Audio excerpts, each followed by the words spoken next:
Hello, everyone. Good afternoon. Welcome to EHEF Indonesia 2020 Goes Online. This is Institution Webinar Series. My name is Lukman, and I'm going to be your moderator for this webinar. This webinar will be presented by King's College London. Please stay tuned until the end of the webinar because we will hold a Q&A session. If you have any questions about the presentation or anything related to the country's higher education, you can submit your question in the YouTube's comment section anytime throughout the presentation. And now, please welcome the representative from King's College London. The time is yours.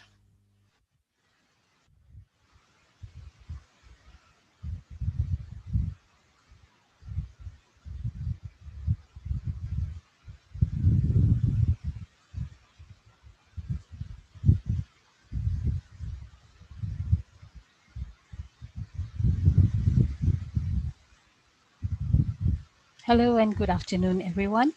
My name is Francine Dawson and I'm from King's College London. This presentation is going to take about 20 to 30 minutes. And at the end of the presentation, there'll be time to actually ask questions and hopefully we'll be able to answer all of your questions.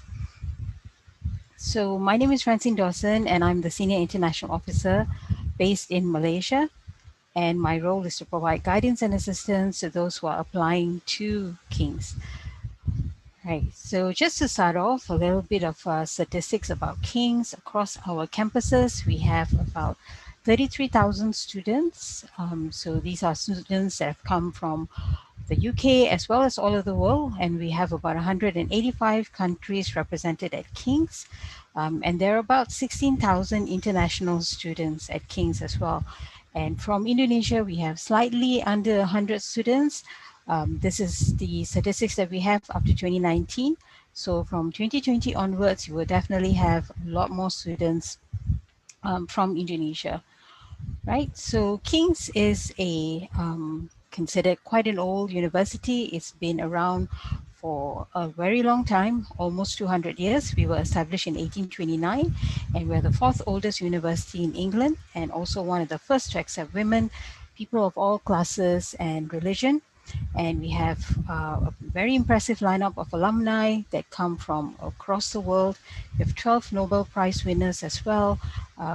Other people who have studied at King's happen to be very famous politicians as well as scientists. So King's is a Russell Group university and has been involved in a lot of world-leading research and also groundbreaking discoveries such as the structure of the DNA, which was actually first photographed at one of King's campuses. So just to give you an idea where King's is located, this is an aerial view of King's College London. So this is right in the center of London, and we have about 5 campuses and 9 faculties. That makes us one of the largest multi-faculty universities in England. If you look at that picture, all of King's campuses are in the red boxes.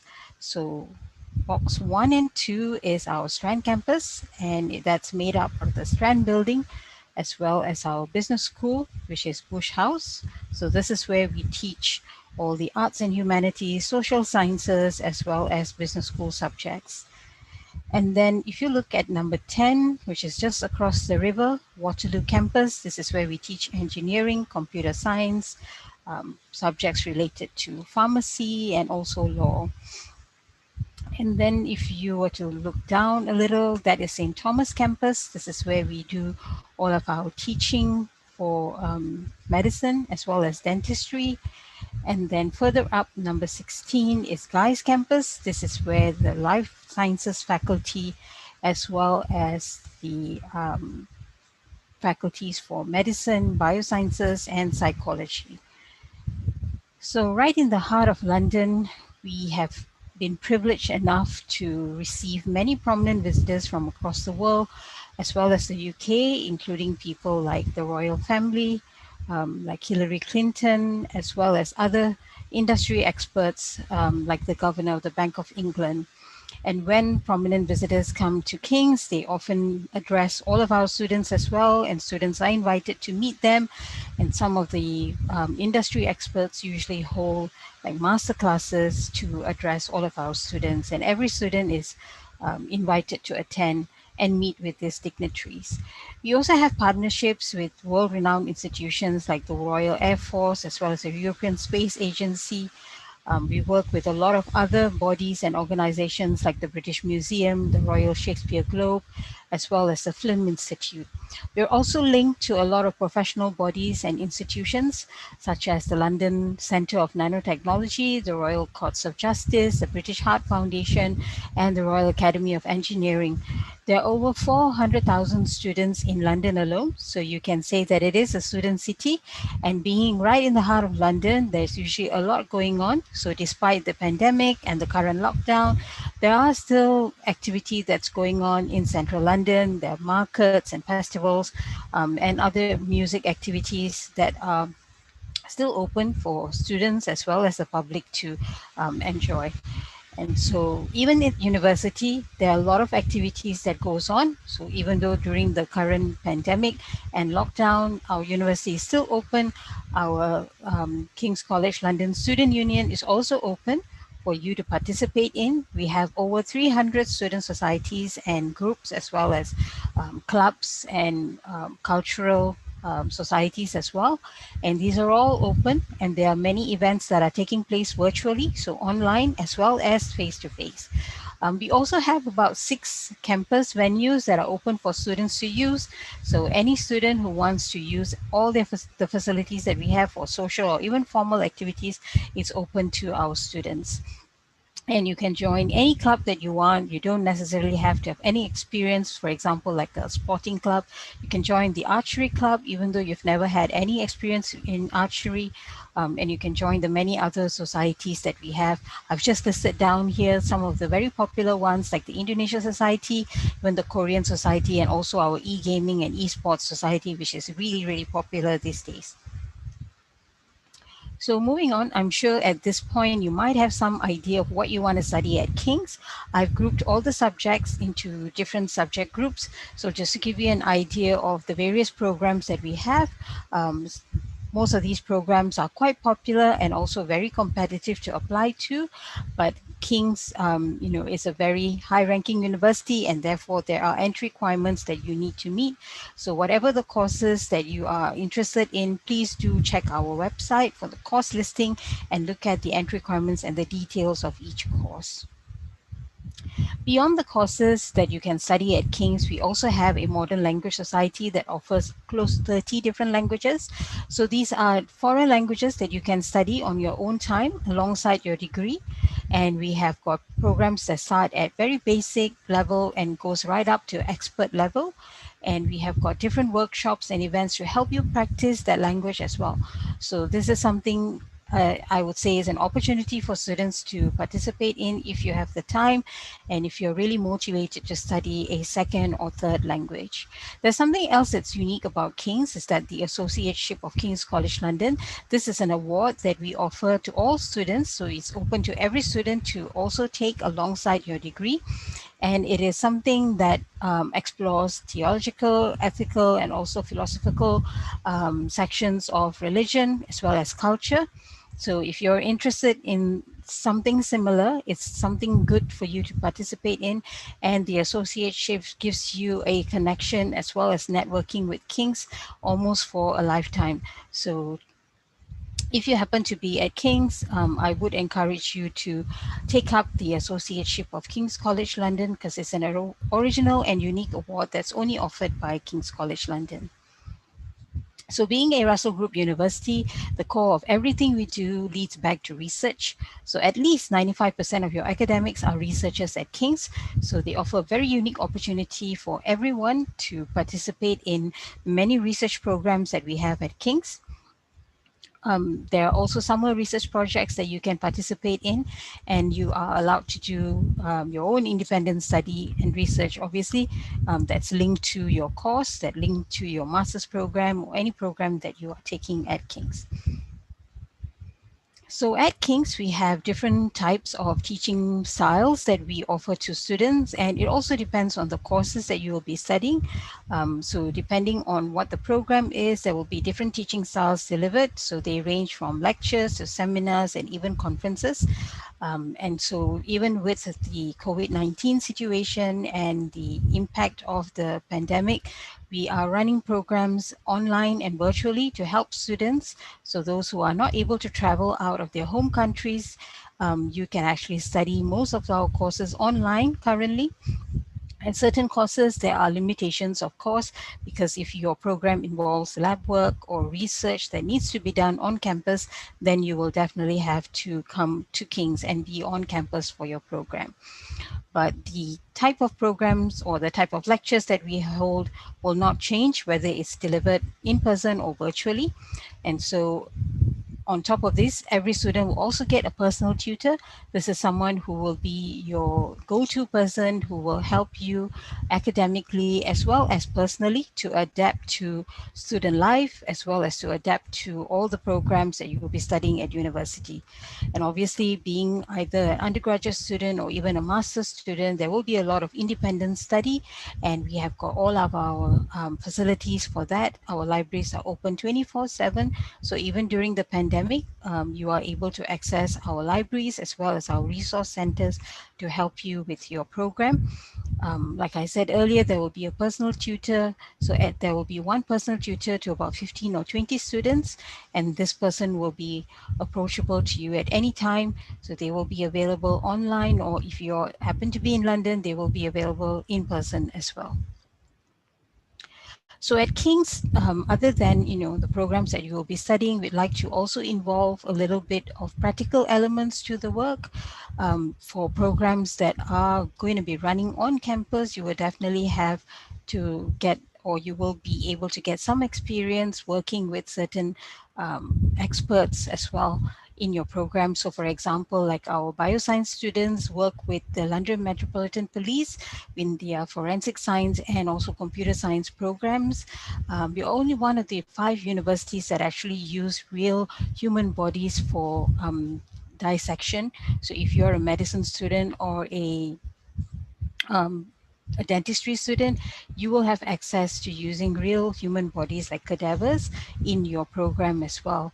And we also have one of the largest brain scanning facilities at our Institute of Psychology, Psychiatry and Neuroscience, which is the largest institute in Europe at this point of time.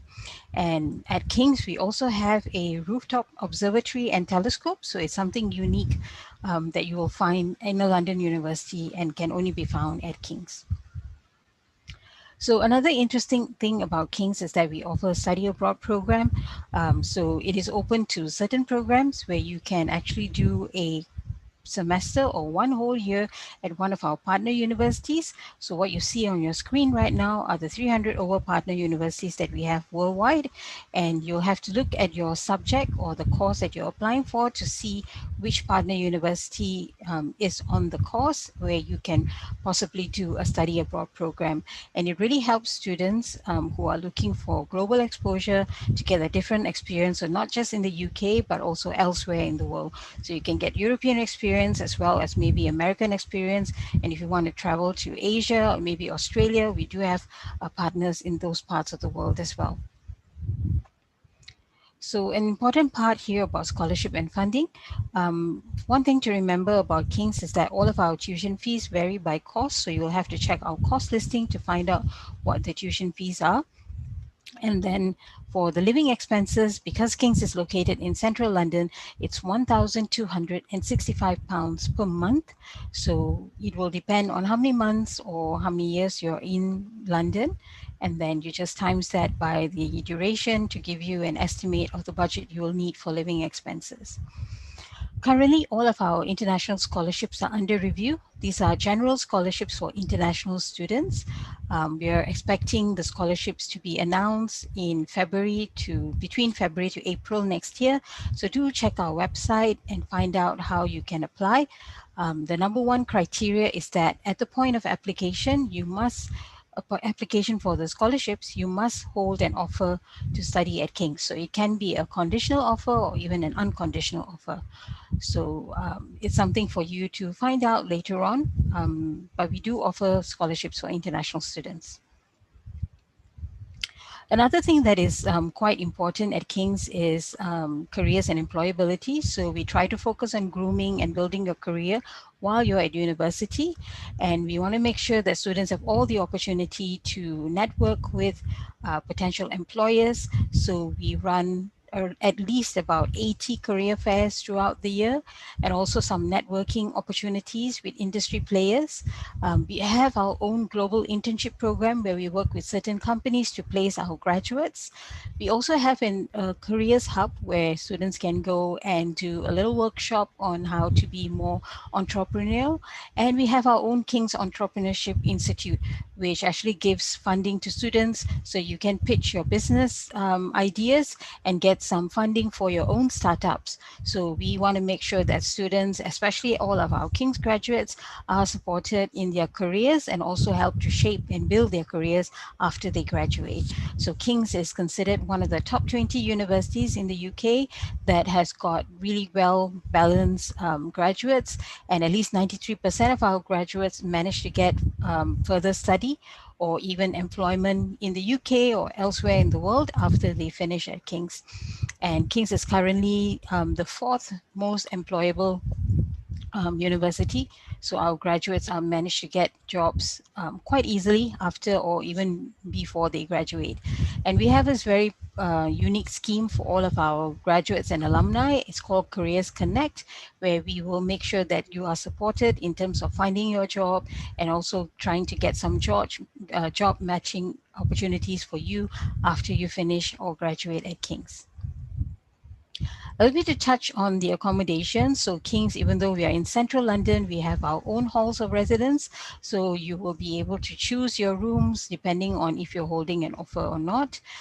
All of the residents at King's are single occupancy, means you get your own room. So there are no shared rooms.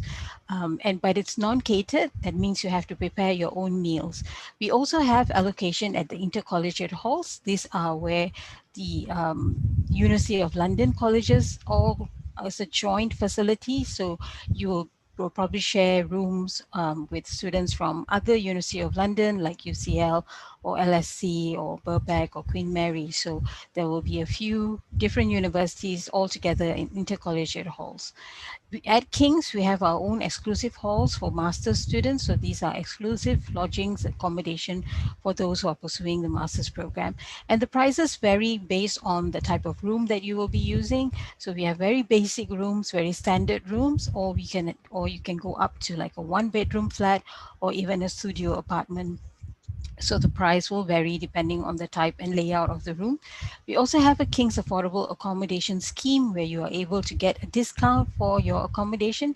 And this is if you fit all the criteria, so you can apply when you're making your booking for the accommodation. So applying to King's, like I said earlier, King's is a high ranked Russell Group University, and therefore we do get a lot of applications from across the world. Last year, we received almost 55,000 applications for master's program and almost 60,000 applications for the undergraduate or bachelor's programs. And out of those numbers, 50% of the applications are meant for very popular programs like business, law, biosciences, psychology, digital marketing, international relations. And the top three of the most popular program, the very competitive program, is business, medicine or health sciences, and law. So if you're thinking of applying to one of three of these programs or one of the 50 the very most popular program that makes up 50% of our applications, you have to make sure that you meet the entry requirements and that you submit a really good application that covers and meets all of the conditions for the program. So what do we look for when we look at applications that are coming to King's? Definitely the entry requirements. So it is very strict. You have to follow the entry requirements that we put on our subject listing. We also look at your academic record, so not just the program or the qualification that you're currently studying, but also what you studied before that. So we would like to see that you have got quite a good record in terms of meeting your grades. For those applying for bachelor's programs, we really need to look at your teacher reference. For the master's students, we definitely will need reference from your academics, so people, the lecturers who have taught you while you were studying your undergraduate program or your bachelor's degrees. There are certain aptitude and tests for the bachelor's programs, but there are no tests or any kind of entrance tests for the master's applications. We definitely would encourage students to write about their work experience or maybe your internships, or if you did any kind of job shadows, because that would make it more interesting, because we are very strict with the entry requirements, and therefore if you have something that is different, that is, that is out of ordinary, it will be good to include that in your application. And finally, the personal statement. So if you're applying for the undergraduate program or even the master's, you're required to write a personal statement. So this is a statement of purpose, or a letter describing who you are as an individual, why you want to study a particular program, and also give us all the information about yourself and why do you want to pursue a particular course. So I'm just going to share with you the master's entry requirement here. So if you're interested in applying to King's, the application is actually online. So you apply directly to King's, and then for your entry requirements, we'll have to look at the little table that I have here. So what we're asking in terms of what you should be getting if you're an Indonesia graduate, and the kind of GPA that you should be meeting. For meeting the English language, we normally accept the IELTS test or even the TOEFL test. So at this point of time, there are online versions of the test that we would accept as well.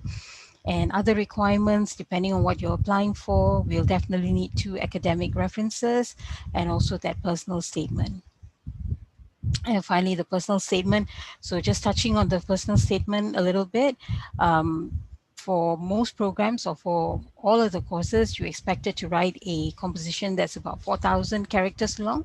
So it has a good introduction and good conclusion, and it should cover like why you're applying for this particular course, what are you studying right now, and what you hope to achieve. Also, your extracurricular activities, what you're interested in, those are all really important to include in the personal statement, and why you chose the particular course. Is there anything that is unique to your skills and your talents that you can also include in the personal statement? Work placements that you've done or work experiences is also very important. Any awards or anything that you've achieved, that is also good for you to have. And then finally, what you need to also include is perhaps an idea of what you want to do, like a career or an industry that you want to go in after you finish or after you graduate. So these are all the important factors that we would like to see in the personal statement, which is also part of the application. So some key dates here for you to take note of, that our application cycle usually starts between September and October. If you apply in October, you start getting offers from King's around November. But if you apply, keep applying, then we'll start sending out offers as and when the applications come in. Final deadline for all the master's applications are at 31st of March. And after that, it will be usually we might open it up again until the 31st of July, but it depends if whether there are places available. And the other deadline that you should keep in mind is the accommodation deadline, which is usually at the end of June. But do check the King's course listing for specific dates and deadlines, but sometimes certain programs might have different deadlines. This is my contact details. So I'm available through email. You can email me at malaysia@kcl.ac.uk. And I've also highlighted 2 events that are coming up. So King's runs a lot of subject talks and masterclasses on our online for all students. And we also have this week a postgraduate or a master's open week. So there will be lots of subject talks about different programs. There will be opportunity to speak to academics and also to current students. So that's happening this week. If you have your mobile phones, you can scan your QR code and you'll be able to link to the information on our website. So thank you so much for listening, and I hope to be able to answer any questions that you might have at the moment. Okay, thank you very much for the impressive presentation about King's College London.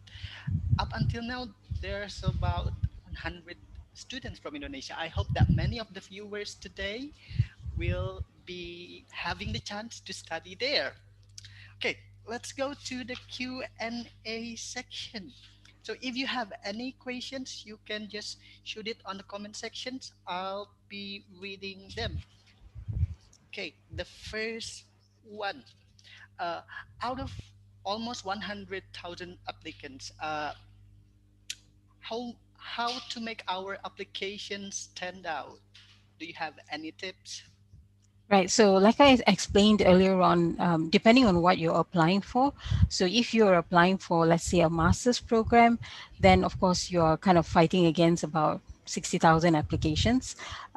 We do list down on our course listing what we are looking for in the application. So, other than the entry requirements, there we will also include the kind of individual that we're looking for, your background, so also your education background as well as possibly your work background. So certain programs, they might require you to have some work experience, and therefore this is where you can stand out by writing and including that information in your personal statement about the probably the different experiences that you've acquired over the years through your different roles or jobs that you've had, and also maybe through extracurricular activity. So if you have been able to do certain extracurricular activities that are linked to the course that you're applying for, that help you shows your skills and your talents like leadership skills or maybe communication skills. So those are all important that you should add in the personal statement, because that's the only document that we're going to read to decide if you are a good candidate for that course or not.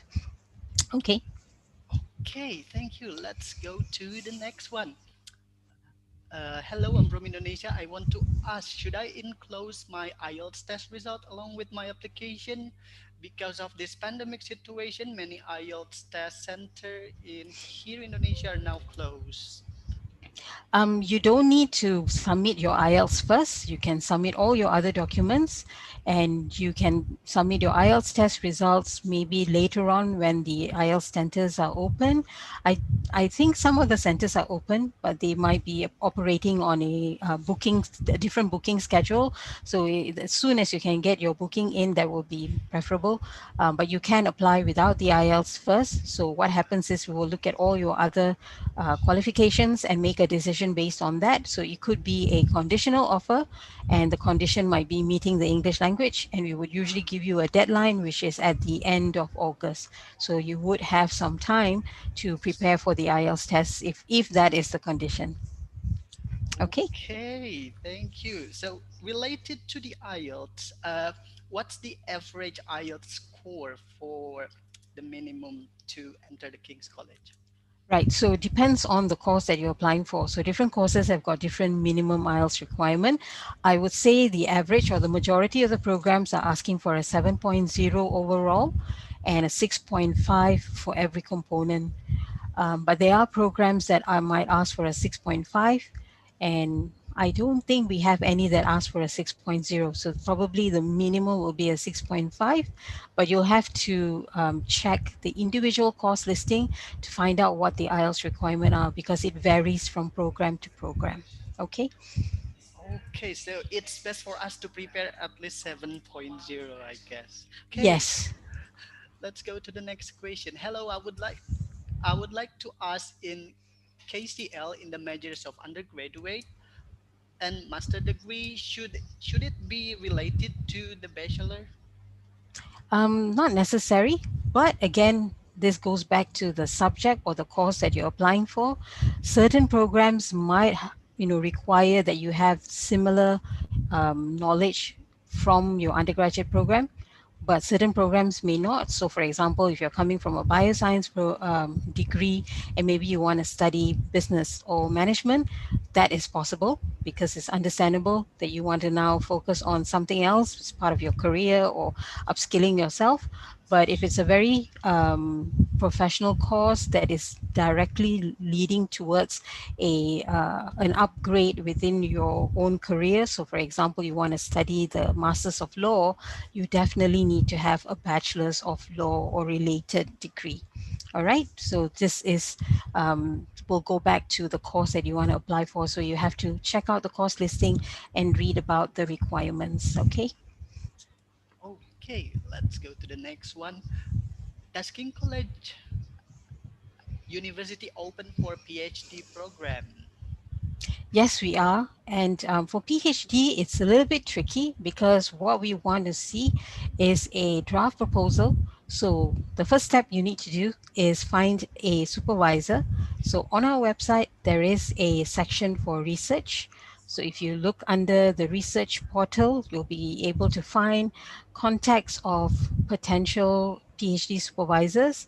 So you can actually search using keynotes, maybe using the key subject that you want to do your research in, and then try and get in touch with one of those academics who are PhD supervisors. And then you need to give them information about your proposal. And obviously, they will want to know about your background. So your academic CV or maybe even your work CV will be useful. So we definitely do run PhD programs, but they are not mostly advertised on our website because naturally a lot of people want to do their own research. So if you try and search for PhD subjects, there are limited programs that are available that you can apply directly to. But if you want to do your own research, you have your own title, research title, then you'll have to get in touch with a potential supervisor. And you can do that by checking the PhD link on our website. All right. Thank you. Okay, we still have many questions. So the I'm next one, sure we do. yeah, the next one, I want to ask about the funding. If I want to apply for scholarship in case I'm already receiving the LOA, letter of acceptance from the campus, can I postpone my study until I'm receiving the scholarship? If you're receiving scholarship from King's, or was the question about receiving scholarship from Indonesia? Okay, I'm not too sure which scholarship you're referring to, but if you're applying for scholarship, it is understandable that you would be studying for that year. So we don't defer the scholarship award. So if you have been successful in your scholarship application and you are going to get a scholarship, you will have to study in the year that the scholarship is granted. We can't defer the scholarship to another year. So whichever the year that you applied for, that's the year that you will be expected to receive the scholarship and also continue your studies. Okay, and is there any info? Maybe you can re-show to the participants of the scholarship program. Can you please go back to the? I'm gonna try and share. Do I share with everyone, or do Yes, I it share will with be. everyone in the It will be meeting? shared. Yeah. It will be So shared on the I'm YouTube. just going to share a document that will have all the links that I had earlier on the screen. So hopefully this is you can open it. So yes, I've shared that on the chat box. So there's a document there that has all the links to all of our brochures as well as to the scholarship and also information about the programs or the virtual events that are taking place this week that will be helpful for you to attend. Okay, unfortunately, our watchers are on YouTube and they cannot really Ah, I see see. it. Can you please just just show the For slide? the scholarship, right? Yes, the scholarship. They are so eager to know that. Okay, just maybe we can move on to the next question while I copy and paste that too. Okay. Uh, the next question would be, what's the biggest challenge as a student in Kings? The biggest challenge. I guess you have to look at it from an international point of view. So for an international student, the number one challenge is usually trying to adapt to the different styles of teaching and also the language. So even though you may be well versed in English, sometimes the way the English is spoken and the way the lecturers and academic present could be completely different, and sometimes it may be hard to actually follow what is being taught or the way the English is spoken. So I think that's the number one challenge for most of the students. Um, yeah, I just leave it at that at this point in time. Obviously, there's lots of challenges, but I would say that this is usually the number one challenge that is faced by a lot of the students that come from Southeast Asia, and especially if your English is not very good. All Okay. right. The next one. Hello, is there any transfer program from associate to bachelor degree in King's for architecture or related studies with fully funded scholarship? So unfortunately, at King's, we very rarely accept transfers. If there are, the transfer programs are usually for the bachelor's degrees, and they are normally in some of the technical programs, but it's not guaranteed because we also have to look at the entry requirements. But I say generally, I don't think that opportunity is available at King's to transfer from an associate degree. And if I heard correctly, I think you're asking about architecture. Unfortunately, King's doesn't have a faculty of built environment, so we don't offer architecture. Okay. The next question. Is there business analytics course or subject in postgraduate program? Sorry, can you repeat that question? Is there any business analytics course or subject in postgraduate program? Business analytics comes as part of well, it's mostly finance analytics. So it's part of a master's program for finance. And there's also modules of analytics that are included in our international management course, as well as our economics and finance program at the master's level.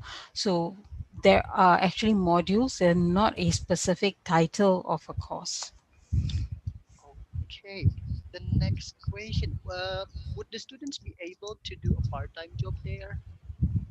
Yes, as a student who is studying overseas in the UK, if you're coming under the student visa route, you will definitely be able to work part-time during term, so while you're studying, and you can work full-time during the school holidays. So this is something that you are entitled to under your student visa.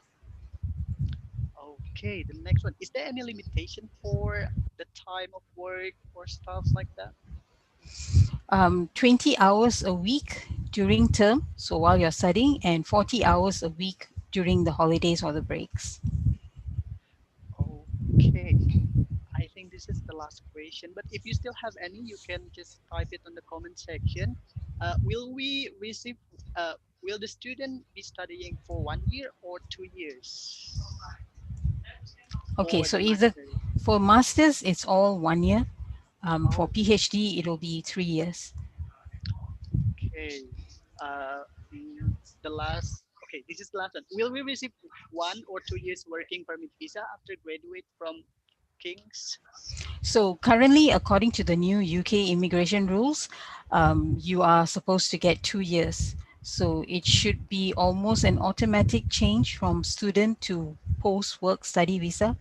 But this is something that will be, for us to keep an eye on because it hasn't started yet. So it's expected to start from next year onwards.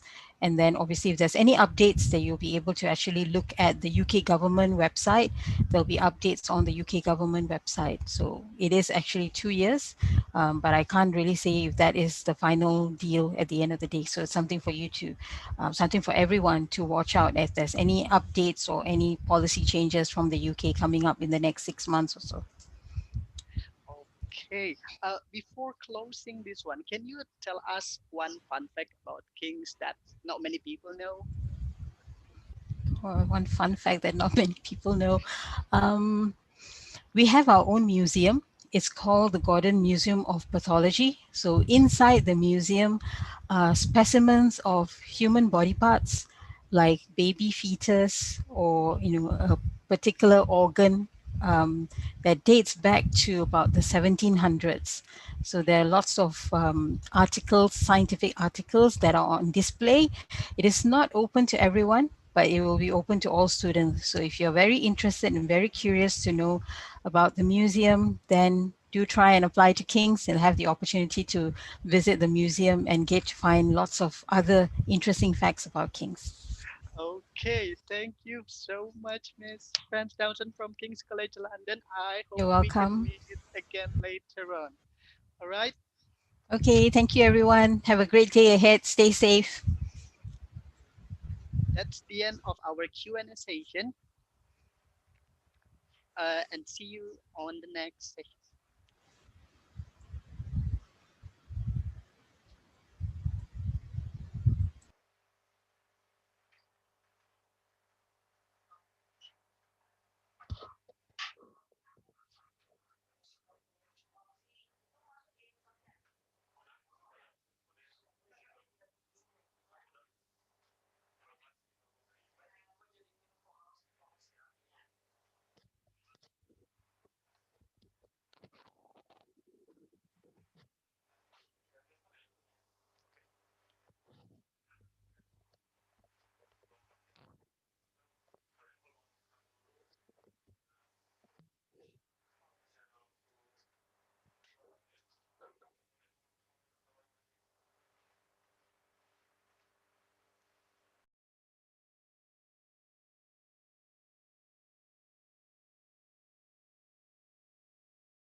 Hello, good afternoon.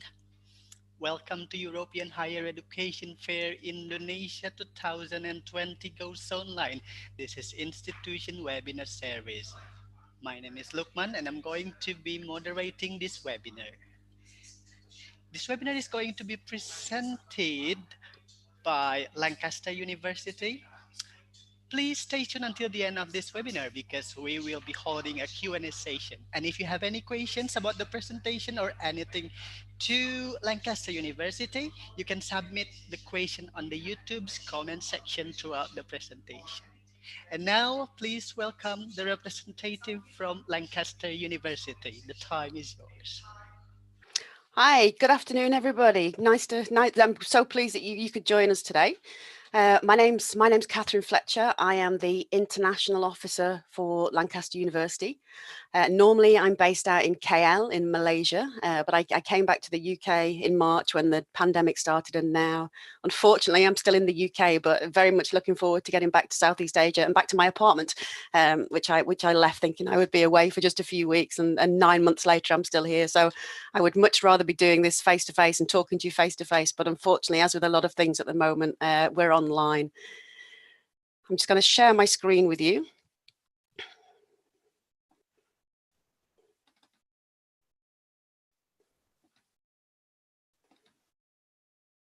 Here we go. So I say, my name is Catherine. I actually worked at Lancaster for over 25 years in various roles around the university. So in admissions, in some of the departments, and then more recently in the global recruitment office. So it's a fantastic job, and I get the opportunity to come and travel and visit students all over Southeast Asia. So very lucky. So I'll tell you a little bit before I start. I'm going to talk to you about Lancaster, but what I do kind of really want to emphasize is that when you're looking at universities, it's really important to get sound advice and do lots and lots of research.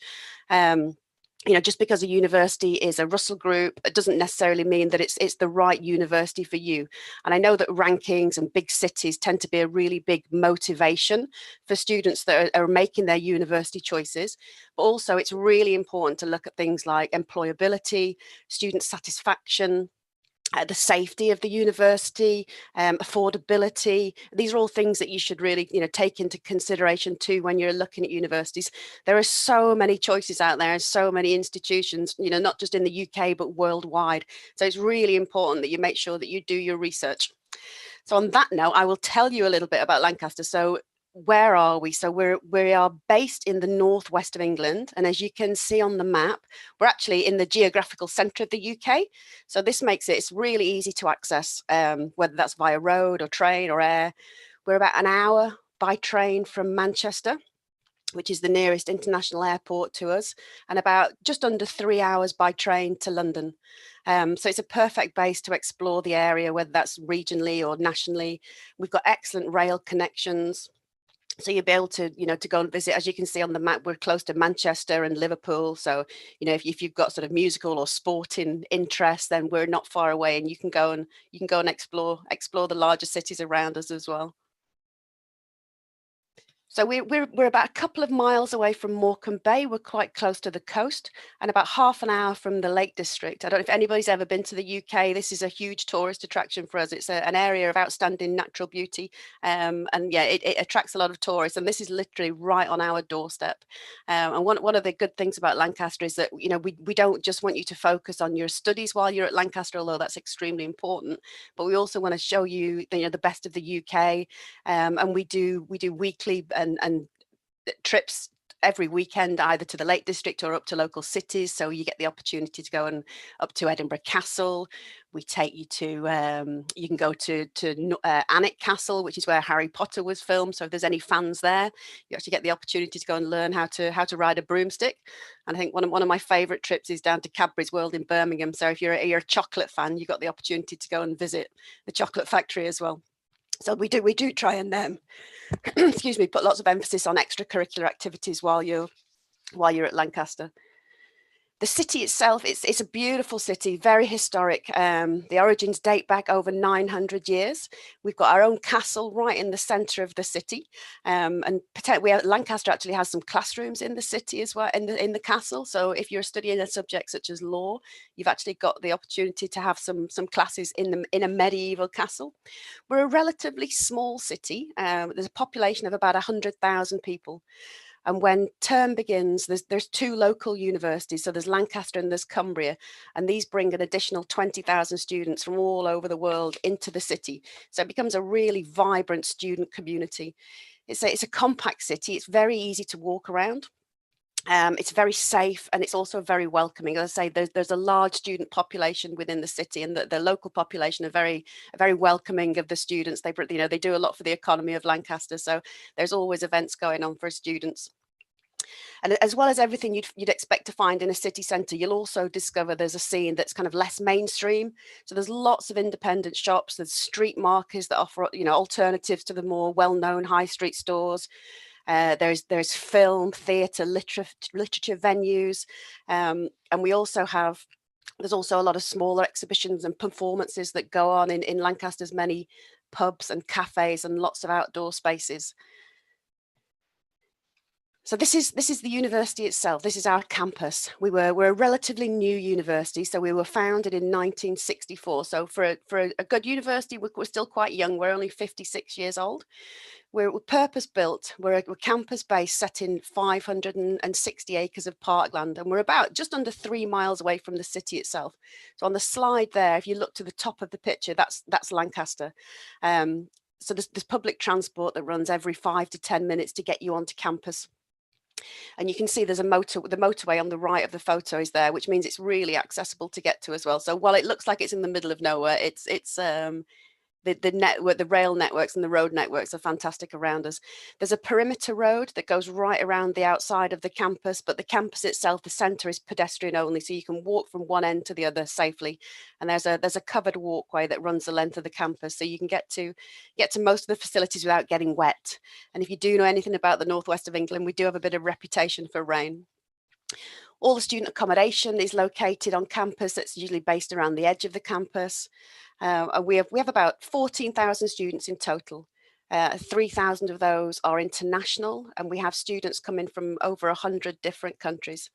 So the university offers a broad range of courses, right through from, we have our own foundation campus. We work with a company called Study Group, and they have their own centre on campus. So if you were coming to do a foundation year, you will be based on campus, and you'll have access to all of the facilities that all our undergraduate students will have access to. And then we go right through to a really wide range of masters and PhD programs as well. I think the bulk of our students are undergraduate, about 70%, but we do have the postgraduate numbers are growing, currently 30%, and they are increasing year on year. So there's the campus itself. I mean, there's everything you could possibly need within the campus. It's like a city within a city. So you've got access to a sports centre. We have our own medical practice on campus. And when you come to the UK, you would come on a tier 4 visa, and that would give you access to our National Health Service. So when you arrive at Lancaster, every student would register with our medical centre there. We have a pharmacy, we have a dentist, many sort of bars and restaurants and pubs, post office, banks, chaplaincy centre. There's literally, you could remain on campus for the entirety of your studies and not have to leave. We wouldn't recommend that. We want you to go and do a bit of exploring. But as I said, the city itself is only a few miles away. So you've got the best of both worlds. You know, you've got the kind of safety and the convenience of a little city within the campus. But if you want a bigger choice of alternative shops and restaurants, then 5 minutes away, you're into Lancaster itself. So we have 4 faculties at Lancaster. I think the management school, LUMS, is probably the jewel in our crown, and the one that Lancaster is most famous for. It's one of the longest established business schools in the UK, and it's ranked in the top 1% globally. And it's also recognised as one of the few business schools in the world to hold quadruple accreditation. And these accreditations are a quality mark of the degrees that we offer. They're awarded by professional bodies, and they state that we meet the highest standards required by industry. Alongside our management school, we also have the Faculty of Arts and Social Science, Health and Medicine, and Science and Technology. And then listed underneath the faculties on the slide there, you can see all the departments that come underneath those faculties. And we offer over 300 undergraduate courses and a huge range of master's and PhD programs as well. And all of our courses are ranked in the top 20 in the UK. I think one of the unique things about Lancaster is we offer a flexible approach to learning, and this can to help you get the most out of your studies. So for most of our degrees, this means that you'll have options to study 1 or 2 minor subjects right from the very start. So whether it's a subject within your major degree program or it's an entirely different subject altogether. So some of the subjects, some of these options come with entry requirements, others don't. And then for some of the degrees, say for example, medicine or physics, due to your timetable, you just may not allow you to study the additional programs. But the majority of the degrees you can study. So you've got the chance to explore other areas, whether it's something that you've enjoyed doing at school or college, or whether it's something entirely new that you've always fancied doing and you see when you get to Lancaster. And this breadth of knowledge, it's really appealing to future employers. It's something else to put on your transcript and on your CV. So the university, we're constantly investing in the facilities on campus, so over 500 million since 2003. And this includes a state-of-the-art library and a learning zone, and these are both available to use 24 hours a day. We've just completed a brand new £41 million health and innovation campus. So this is where our medicine program, our biomedicine programs, and our sports science program is now housed. And we've also just completed a new multi-million-pound management school refurbishment. So you can rest assured that the teaching spaces are all modern and fully equipped. And when you're not studying, we've got a newly extended state-of-the-art sports centre, and this has got a sports hall for everything you could possibly imagine. So if you're interested in badminton, there's trampolining, there are squash courts. We have an amazing fitness suite with over 100 different stations. There's a studio that offers a wide range of activities from yoga to aerobics to Zumba. We have a 8.5 metre climbing wall, a bouldering wall. There's a 25 metre swimming pool. And then all students, when they come to Lancaster, get access to these facilities. And also, as well as the indoor facilities, there's some excellent outdoor sporting facilities as well. So if you're interested in rugby, we've got 5 pitches, we've got netball courts, football pitches, tennis. We've also got some floodlit synthetic floor pitches as well, so that you can play wherever the weather conditions are, there you can go and play. And there's also a trim trail that runs around the outside of the campus as well. And this is about 3 miles long, and there's little exercise stations along the way. So like I say, we really sort of encourage you to get involved in a lot of extracurricular activities, as well as just studying and having your head in a book. We've got a very active students' union, and they will help and support you with all aspects of your university life, whether it's academic or welfare related. They're there to support you, and they run over 230 different clubs and societies. Everything from academic societies right through to the weird and the wacky. So there's a small selection of some of them there. A lot of the cultural, we have cultural societies as well. So we have a fantastic Indonesian society and an amazing Malaysian society as well. So even though you're coming to university as an international student, and we encourage students to mix and really become involved in this international community, there's also going to be a familiar face there for you. And the cultural societies especially, there's always events going on, there's always some party to organise, always something to celebrate. So a real fantastic community there. And then if we do academic societies as well. So alongside your course, you can get involved with things like the Economic Society or Accounting and Finance. And we bring a lot of entrepreneurs, alumni onto campus, and they'll come and get involved in the societies. And you can do all this alongside your degree. And then through to the wacky. So, if you're interested in Harry Potter or Doctor Who or tea appreciation, we do encourage you to get involved in as many of these as possible. I think this is where my heart lies in Lancaster. So this is the one thing that I'm sort of our real uniqueness about us, and the one thing that I love about it. And it's really hard to explain how it will affect your university life until you actually arrive at Lancaster. And once you're here, you'll realise this is probably one of the best things. So we're one of only a handful of universities in the UK that's got a collegiate system. So we've got 8 undergraduate colleges and 1 postgraduate college, and every student and every staff member of the university is a member of a college. And this is your home away from home. It's where your accommodation is, but it's where your friends are.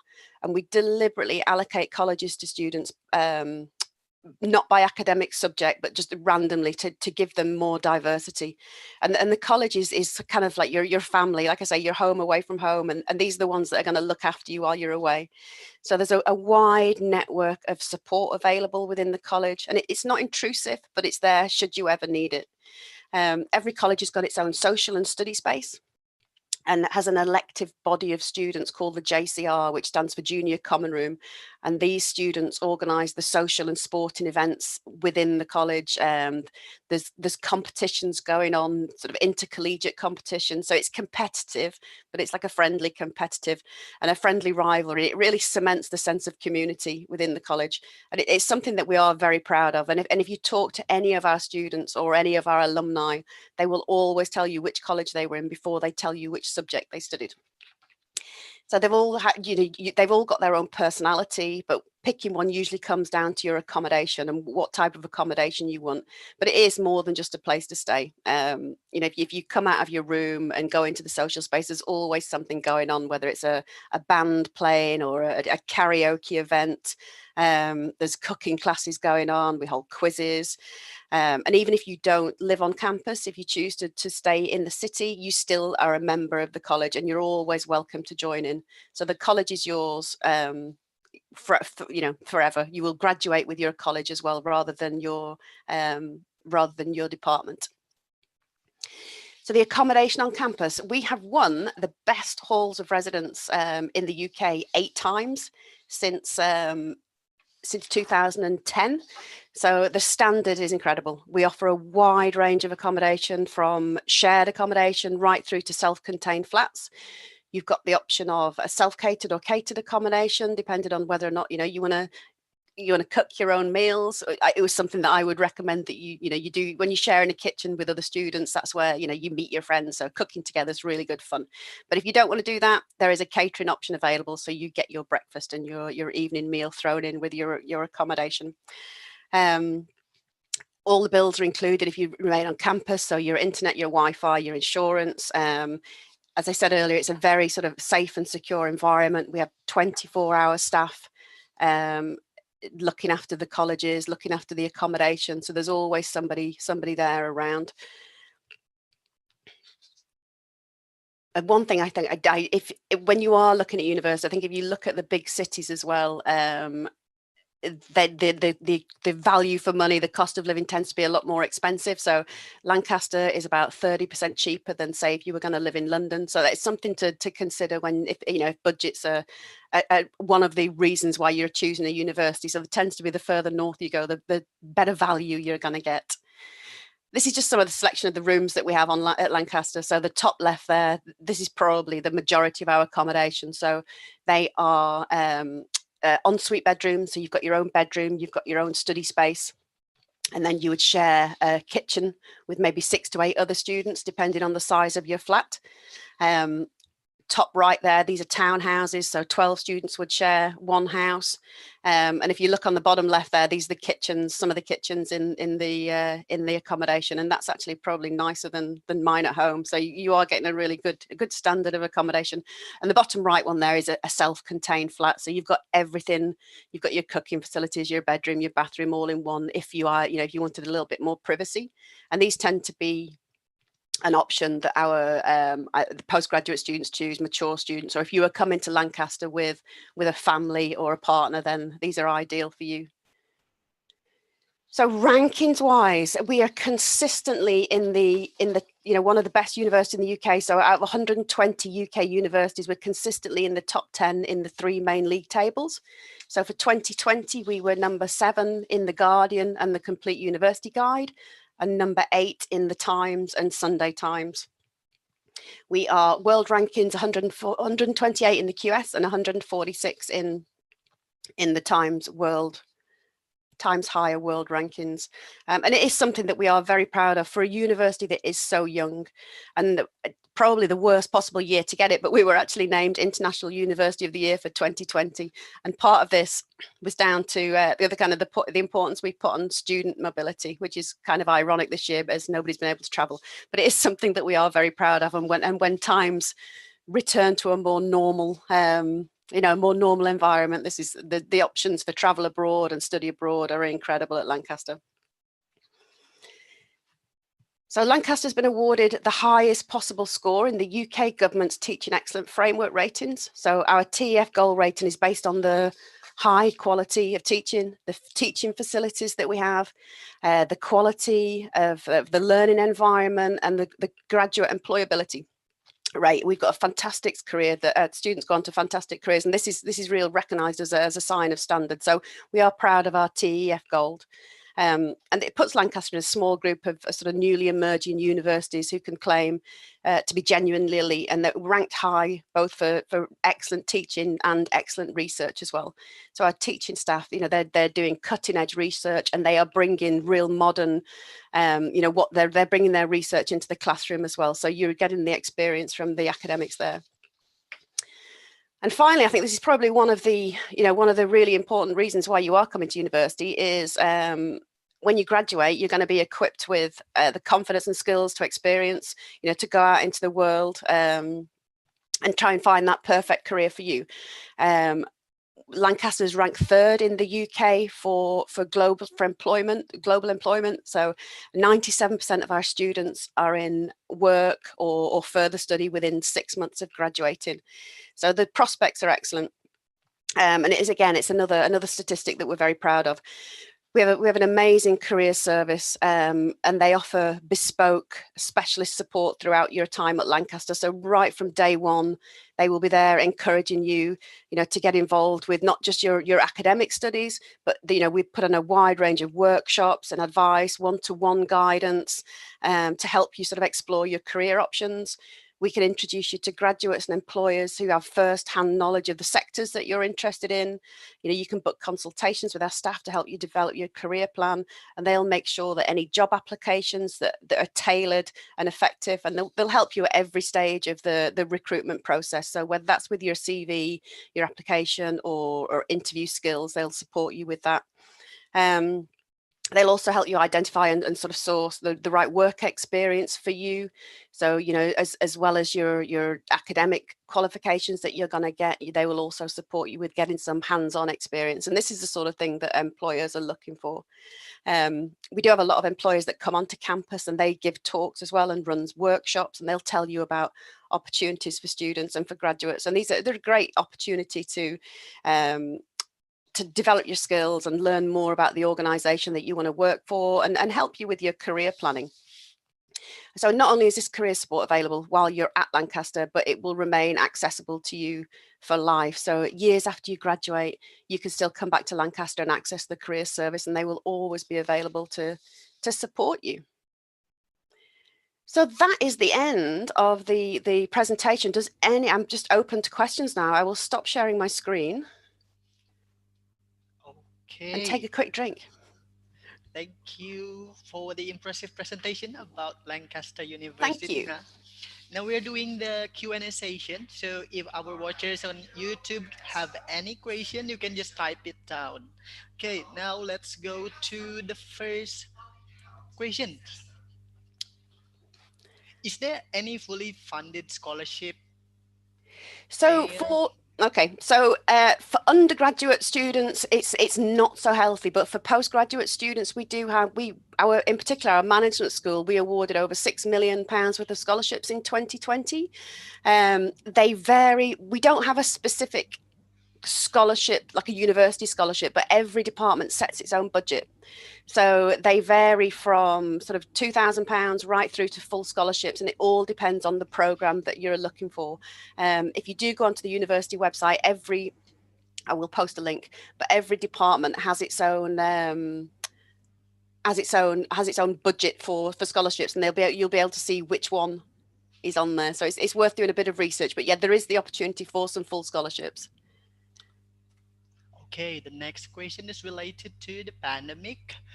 What about next year study program? Will it be held online or in the classroom?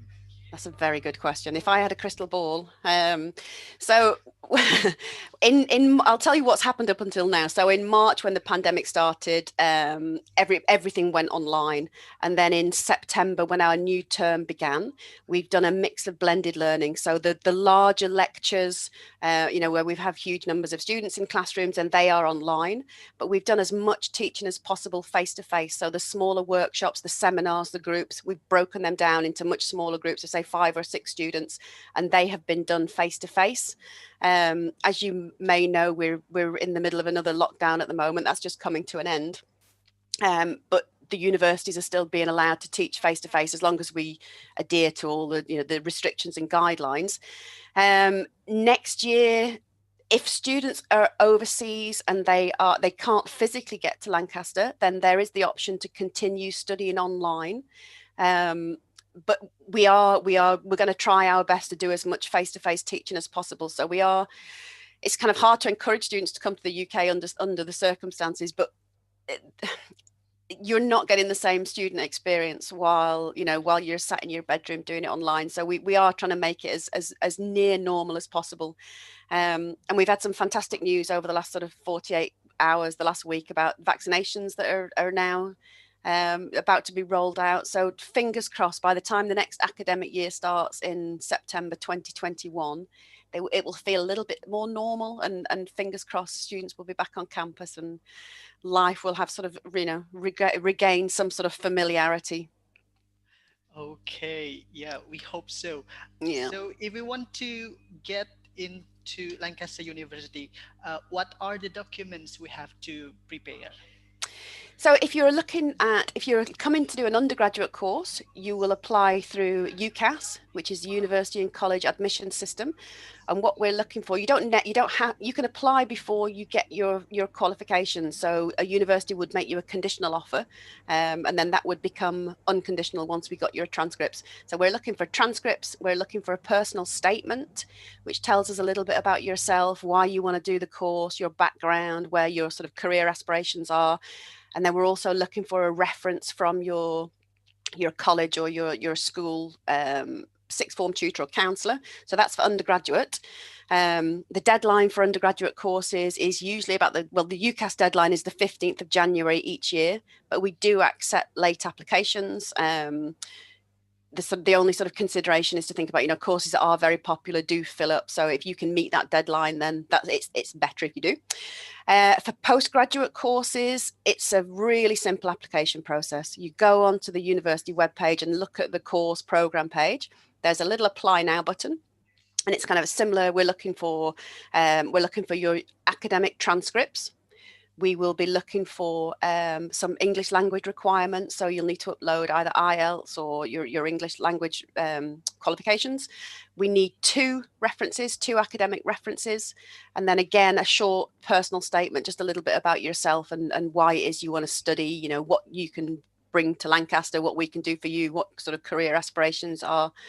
For scholarships, like I say, there isn't a specific application form for the scholarships at Lancaster, but the admissions officers look at every application that comes in, and they are competitive. They are based on academic merit. So if the admissions officer will let you know at the point of offer if you are eligible for the scholarship or not. So it's just one application for postgraduates. You don't have to put a special scholarship application in as well. Okay, the next, you mentioned about IELTS. IELTS. So, what's the average score in RAF to enter the Lancaster University? So it again depends on course. It ranges from 6 to 7. So undergraduates, we're looking either 6 or 6.5, and for postgraduate, we're looking average about 7, with a minimum of 6 in each of the individual elements. Okay, thank you. We do pre-sessional English as well. Sorry. So if you were a little bit short, then we offer sort of 4, 6, and 8 week courses prior to arrival at Lancaster. So there's always the option to sort of just lift your academic English up a little bit if you wanted to do that. Oh, that's so helpful. That's great. Okay, the next question. Is there any nursing program for PhD? We don't have nursing. No, we have surgery and medicine, but we don't have a specific nursing PhD, unfortunately. Okay, the next one. Is there any transfer program from associate to bachelor degree in Lancaster University? We do accept transfer students. We do have some, like I say, I was based out in Malaysia. We work closely with Sunway University in Malaysia. There's a transfer program there for students that aren't part of our sort of a part of our accredited partners. Then we will look at cases on a case by case basis. So we need to ensure that your previous studies map with the current programs that are running. We don't want you at a disadvantage where you're coming into a halfway through a course and you haven't got the same background as the other students, because it would just be unfair to you. It is a possibility, but like I say, the admissions team will look at every case on a case by case basis when you put your application in. Okay, the next one. You told us that the monthly uh, so the average monthly living cost is 30% lower than most of If you were to live in city. London, yeah, if you were to live in London, the cost of living is so much higher. Most of the big cities are that way. So the further north you creep, it tends to be the better value. So we would recommend that a student budgets between about £9,000 and £10,000 for 1 year, and that would include your accommodation, that would include your food, your local travel, entertainment, that sort of thing. Obviously, if you've got an extravagant lifestyle and you're caviar and lobster every night, then you might have to lift that up a little bit. But if you can be a little bit on a student budget, then yeah, between about £9,000 and £10,000. Okay.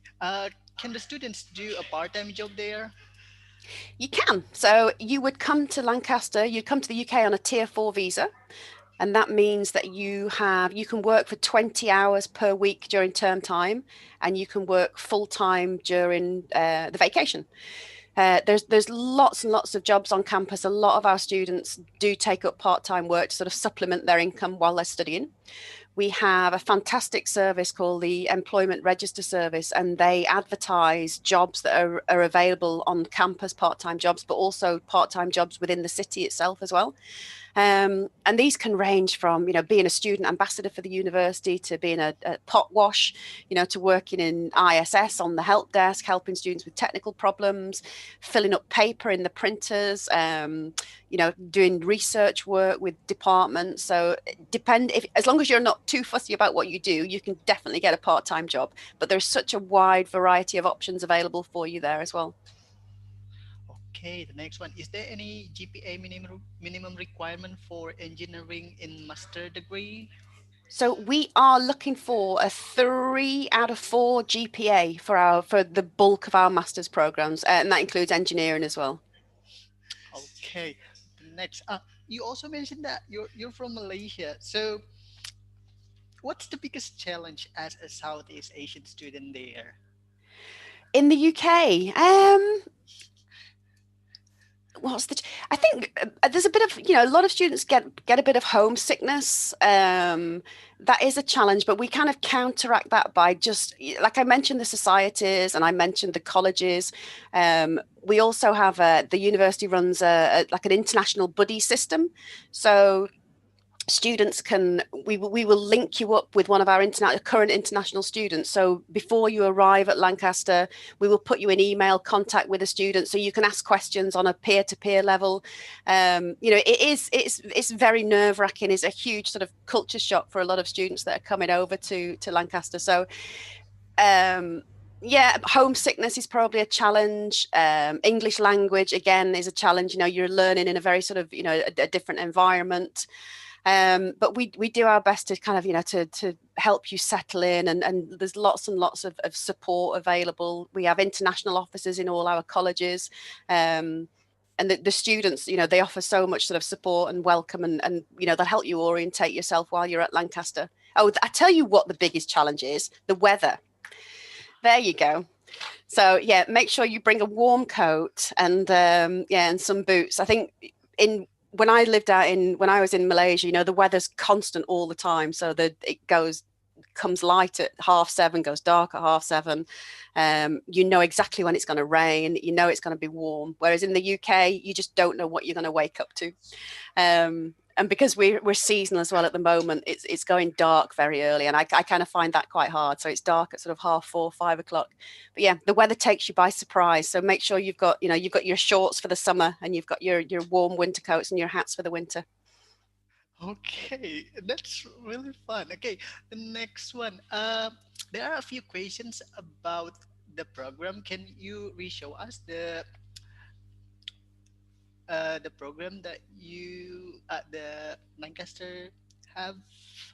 You want to show you the slide with the I mean, Yes, please. well, I'll tell you what I can do. I can put a link to all of our programs in the chat. Oh, our watchers are in YouTube now. Okay. Right. Let me show you the slides again. Let me share my screen again. Sure.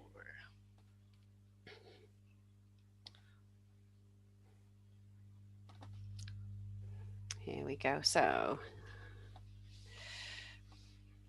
we flick backwards. There we go. So those are our 4 faculties, and then the subjects, the departments are listed below them. So, but between them, we do a lot of sort of multidiscipline courses as well. So there's over 300 undergraduate programs available, and 200 master's programs. So we do a lot of sort of cross department subjects as well. So the opportunity not only just to do a single major subject, but you can also do joint majors as well. Both undergraduate and the master's programs, they have a selection of sort of core modules and elective modules. So you can kind of, for most degrees, like I say, there are some exceptions like medicine and physics and engineering where the timetable is quite restrictive. But for the majority of the courses, you can kind of tailor make the degree to what you enjoy, where your passion is, where your career aspirations are. So it's a really flexible way of learning. Okay. How do our viewers reach you? Like any websites or Instagram, anything? If I go to the very final page, my details. So there you go. My email address is c.fletcher@lancaster.ac.uk. And then the web page there is the main university web page where you can go and have a look at all the different courses available. Every course has its own page on there, and there's lots and lots of information about the university in general. Lots of student experience videos on there. We have virtual tour of the campus, so you can go and have like a 360-degree look around the accommodation. Lots of information there. But if anybody has any questions at all, please do email me, and I'm happy to answer anything that I haven't covered today. Okay. We're almost toward the end of our session. Okay. This is a little bit about academic. What's the difference about health research and Lancaster Medical School? I'm not sure I understand the question. What's the difference about health research and Lancaster Medical School? Oh, okay. So there's the variety of courses that we offer. So the health research course that's one of our postgraduate courses, one of our postgraduate courses, and we also offer a PhD in health research as well. The medical school run the sort of medicine and surgery courses, so they're more focused at the undergraduate students that are coming in to do our medicine course. Okay, before we close, can you tell us one fun fact about Lancaster University that not many people know? Oh, a fun fact that not many people know. Oh, I think, well, a lot of people know about it, but one of the most amazing things about Lancaster, if you do your history at school, there's the War of the Roses. So every year, Lancaster University and York University have the largest sporting competition in Europe. And this is something that the students are very passionate about and very competitive. So all the Lancaster students dye their hair red, because we have the red rose, and all the York students dye their hair white. We compete 1 year at Lancaster, 1 year at York, and it takes place over 3 or 4 days over a weekend in May, and it is the most incredible weekend. it's just such a fantastic atmosphere, a real festival atmosphere. So it's not so much something nobody knows about, but a real fun fact and one of the real sort of draws to Lancaster. If you're interested in sport, there's over 150 different competitions go on throughout the weekend. So that's an incredible thing to get involved in.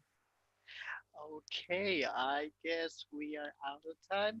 Uh, Thank you so much, Miss Catherine Fletcher, for all the informations. I hope we can meet again later on. I hope so too. Well, hopefully, when things get a little bit easier, I will be over there and I will see you all face to face. But it's been an absolute pleasure. Thank you everybody for your time and coming to listen today. And please do stay safe. Okay, thank you. Take care. Bye for Bye now. bye.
Hello, welcome back to European Higher Education Fair Indonesia 2020. This is Institution Webinar Series. My name is Lukman and I'm going to be your moderator. In this third session, we'll be having information from Newcastle University. Please stay tuned until the end of the webinar because we will be holding a question and answer session. If you have any questions about the presentation or related to the university, you can submit your questions in the YouTube's comment section. Now, please welcome Newcastle University. The time is yours. Hello there, thank you for the introduction. So my name is Danielle Carr and I am the Regional Manager for Southeast Asia at Newcastle University.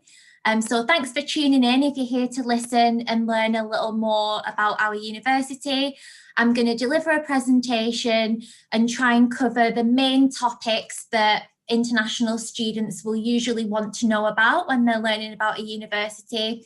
And then, as the moderator said, we can take questions at the end. So I'm just going to share my screen now and we can deliver the presentation.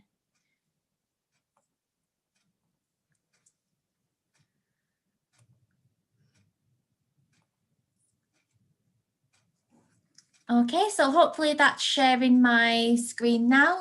So you can see that's my picture up there in the corner. My name's Danielle, and I'm the Regional Manager for Southeast Asia. So these are the key areas that we're going to cover today as part of this presentation. So talking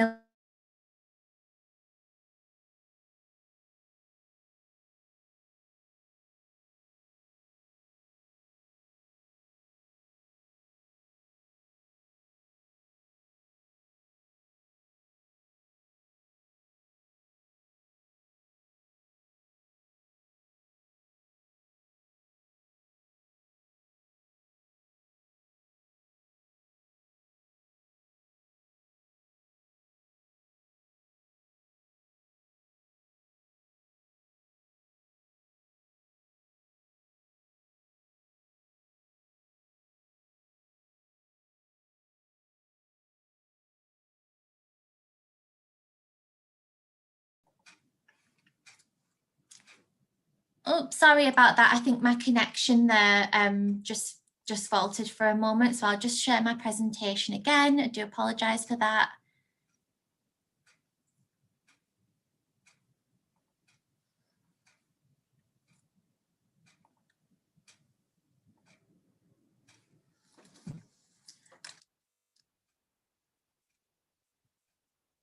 So, oh.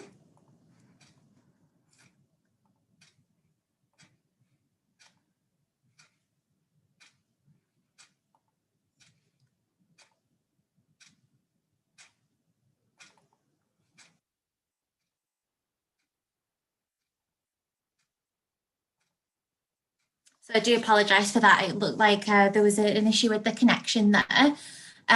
So we describe ourselves as an international university, and at our main campus in Newcastle, we have over 5,000 international students from over 120 different countries all around the world. Over 25% of our staff come from outside the UK, and we have a campus, not just our main campus in Newcastle, but we also have campuses in London, Singapore and Malaysia. So truly having that global and international reach as a university. Our city centre campus is one of the biggest draws for students who are looking to come and study in Newcastle. So you may not know much about where Newcastle is as a city in the UK. As you can see here on this map, we are located just here in the northeast of England. It's a very well-connected city, so we do have an international airport with very good access to different parts of the UK and also international flights. So many of our students who come from Southeast Asia, or specifically from Indonesia, will fly through Dubai and into Newcastle. But really easy to get to parts of mainland Europe as well as those international flights. And then transport locally, we're just under 3 hours by train to London, and within good reach of all of the other major cities in the UK as well. And it's about 25 minutes from the city centre to the beach, because as you can see, we're right by the coastline there in Newcastle of the northeast, and about 20 minutes to the airport. So here are just some images to share of Newcastle, the city centre. In the top left corner there, we've got Gray's Monument, which is a central focal point of the city, that you can see that really classic Georgian architecture that we have in our city centre. We've got the Millennium Bridge there in the bottom left, which is one of the 7 iconic bridges that cross the River Tyne, that runs right through the centre of Newcastle. And then on the right hand side, we've got Long Sands Beach and Jesmond Dean, just highlighting some of the really beautiful nature spots that we have in the region in Newcastle. So as I said, very close to the beach, and Jesmond Dean is one of the sort of nature spots by the city centre for students to enjoy. So we describe our city as being lively and compact. It's been rated one of the most affordable cities, particularly for students, and consistently ranks highly on best student cities in the UK.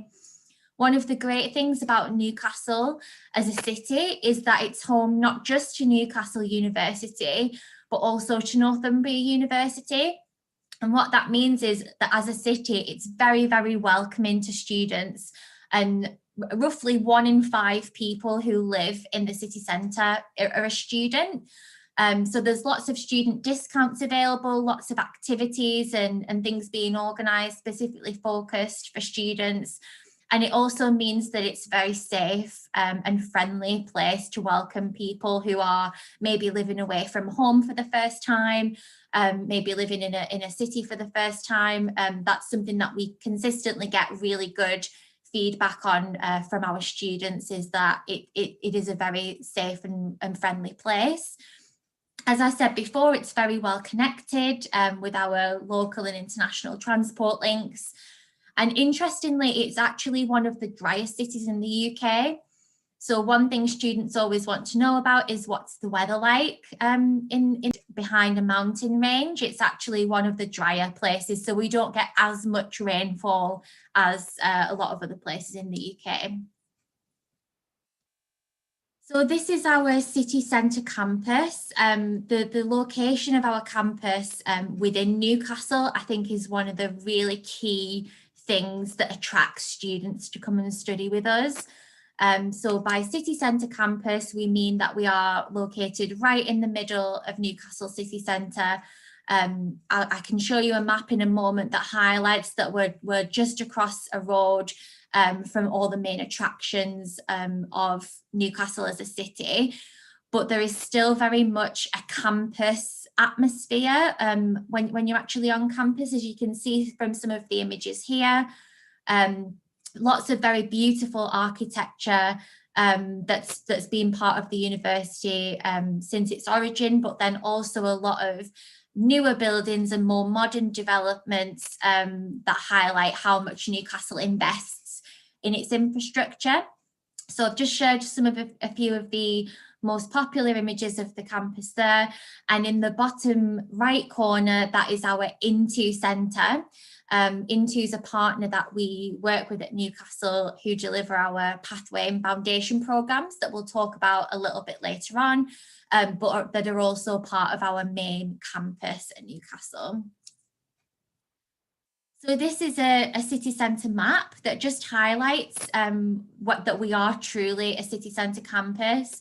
So from this map, what you can see is the dark blue buildings on the map, which represent the university buildings. So the places where students are taught, the lecture halls, the library, the students' union, all of those key facilities that students would be able to take advantage of. And the light blue numbers that you can also see scattered around those dark blue buildings represent the university-owned accommodation. So you'll see when we discuss accommodation a little later that all of our accommodation is within a good walking distance of the main campus. You've got Lees's Park just behind the main campus, and then this grey area towards the bottom right of the map is the main sort of city centre area. So really great access to all of those amenities that you would want as a student, and all of the great things to enjoy in the city centre of Newcastle. So just to touch a little bit on our global reputation, one of the things that many students will want to know about when they're researching their university where they want to study, particularly in the UK, is what's the global reputation and what are the rankings of that university. So just highlighted a few of the rankings that Newcastle is particularly proud of. So we consistently rank as a global top 200 university. So looking at things like the Guardian rankings, QS World rankings, consistently in the top 200 globally, and then nationally top 25 in the UK, using various different ranking metrics there. Across the bottom there, you'll see, of course, that we're a member of the Russell Group. So that's a group of research-intensive universities in the UK that are often thought of as being the most prestigious and sort of well thought of universities within the UK, amongst the likes of Oxford and Cambridge being a member of that Russell Group. We have TEF Gold, which is the Teaching Excellence Framework that highlights the excellence of teaching at Newcastle at undergraduate level. So you may notice institutions either have TEF Gold, TEF Silver or TEF Bronze, TEF Gold being the highest ranking that we're very proud to have here at Newcastle. And then another accreditation that we're particularly proud of and that we work extremely hard to maintain is our business school triple accreditation. So we're one of only 90 business schools worldwide to have this triple accreditation from Equus, CSB and AMBA. And that puts us in the top 1% of business schools, which is a testament really to the quality of teaching and research that happens within our business school at Newcastle. So that's a ranking that many people will be aware of and that we'll see when they're researching Newcastle. So academic support, this is really just a chance for us to discuss the types of support available at Newcastle and the range of programmes that we have on offer and the courses that you can study with us. So these are the levels of study at Newcastle. So you may already be familiar with this. It's consistent with most UK universities. So we have undergraduate programmes which are bachelor's degree level, the majority of which are 3 years long, with the exception of medicine and dentistry, which are 5 years, of course. We have International Foundation, which is delivered by our partner Into, which would be a 1-year programme, and I will touch on that again a little later in some more detail. And then we've got postgraduate programmes, which would be 1 year typically for a master's programme and 3 to 4 years for a PhD or a doctoral programme. So probably fairly similar with a lot of other universities in the UK. For our English language requirements onto our programmes, we typically accept IELTS from students. That's the most common test that our international students will apply with. But we do accept a whole range of different tests other than IELTS, for example, GCSE, TOEFL, Pearson's, all of which are listed and advertised on our website. The minimum that we typically require for entry is IELTS 6.5, but we do have pre-sessional English programmes available through our partner Into for students who aren't able to meet those direct entry requirements. But it's just important to note that the English language requirement will be specific to the programme you're applying for. So it's always important to check on the course website or with a member of staff at the university what the specific entry requirement is for that programme. because as I said, 6.5 is usually the minimum, but there may be some programs where it's actually higher than that, or where there's sub-skill specific grades that you'd need to achieve. And then our academic entry requirements, which is the other main factor of applications to come and study at Newcastle. For undergraduate, we typically look for a minimum of ABB at A level or 32 points in IB. But again, in the same way that English language requirements are specific to the course, you should also check the website, because the programme that you want to study will advertise the specific entry requirements and any subject specific sort of grades that you need to have in order to meet those requirements. For postgraduate entry, it's a little bit simpler because there's fewer variations in the requirements that we ask for. We would typically recognise a GPA of 3.0 out of 4 in a 3 or 4 year bachelor's degree from Indonesia, Sarjana, as being comparable to a UK 2-1 honours degree, which is what you'll probably see on a lot of university websites, and 2.8 out of 4 is comparable to a 2-2. So again, if you're interested in one of our programmes, you can check the website and it'll tell you exactly what academic grade you need to have and any subject specific experience that you need to have in order to meet those requirements. So looking at the range of programmes that we have available on offer at Newcastle, the university is separated into 3 faculties. So the Faculty of Humanities and Social Sciences, Science, Agriculture and Engineering, and Medical Sciences. And within each of those faculties, we have a series of schools or departments that are responsible for teaching and delivering courses that are in that particular subject area. So Humanities and Social Sciences, these are the schools that we have within that faculty. So Architecture, Arts and Cultures, Education, Communication, Language Science, English Language, Literature and Linguistics, Geography, Sociology, Politics, History, Classics and Archaeology, Modern Languages, Law and Business. And within each of those departments is a whole range of different courses available at both undergraduate and postgraduate level. So for example, within our business school, you can study business management, marketing, banking and finance, a whole range of different programs, all of which will be listed and advertised on our website with a really wide selection for students to choose from.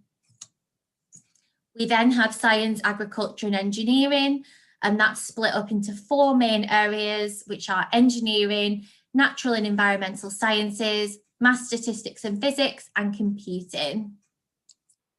And then finally, we have the Faculty of Medical Sciences, which is split up into biomedical sciences, dental, food and human nutrition, medical education, psychology, pharmacy, and sport and exercise.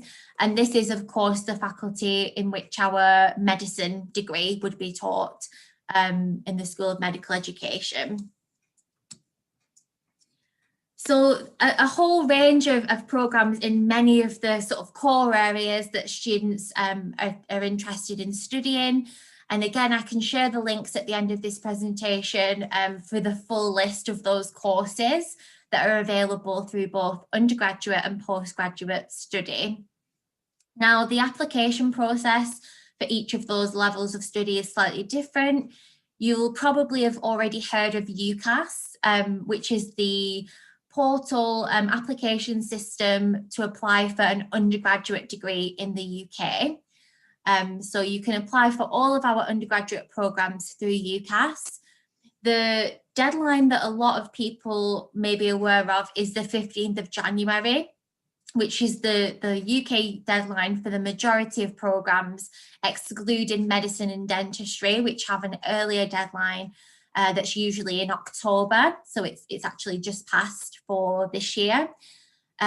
We encourage students to make their application by the 15th of January if possible. However, we do accept applications for most programmes up until the 30th of June. And then for our postgraduate programs, you can actually apply directly to us as a university. So we have an online application portal that allows you to apply for one or as many of our postgraduate programs as you wish. Again, I can provide the link to our postgraduate website, but on any of our course pages, you'll see that it's very easy. There's a big red button on every page that says apply here, and that will just take you right through to our applicant portal in order for you to make your application to Newcastle. I said that I'd come back to INTO just to talk a little bit about INTO. Students from Indonesia typically are very interested in our INTO programs because a lot of students choose to study with us at foundation level. So we are a joint centre with INTO Newcastle. And as I mentioned before, our INTO Centre is actually on our campus in the heart of Newcastle.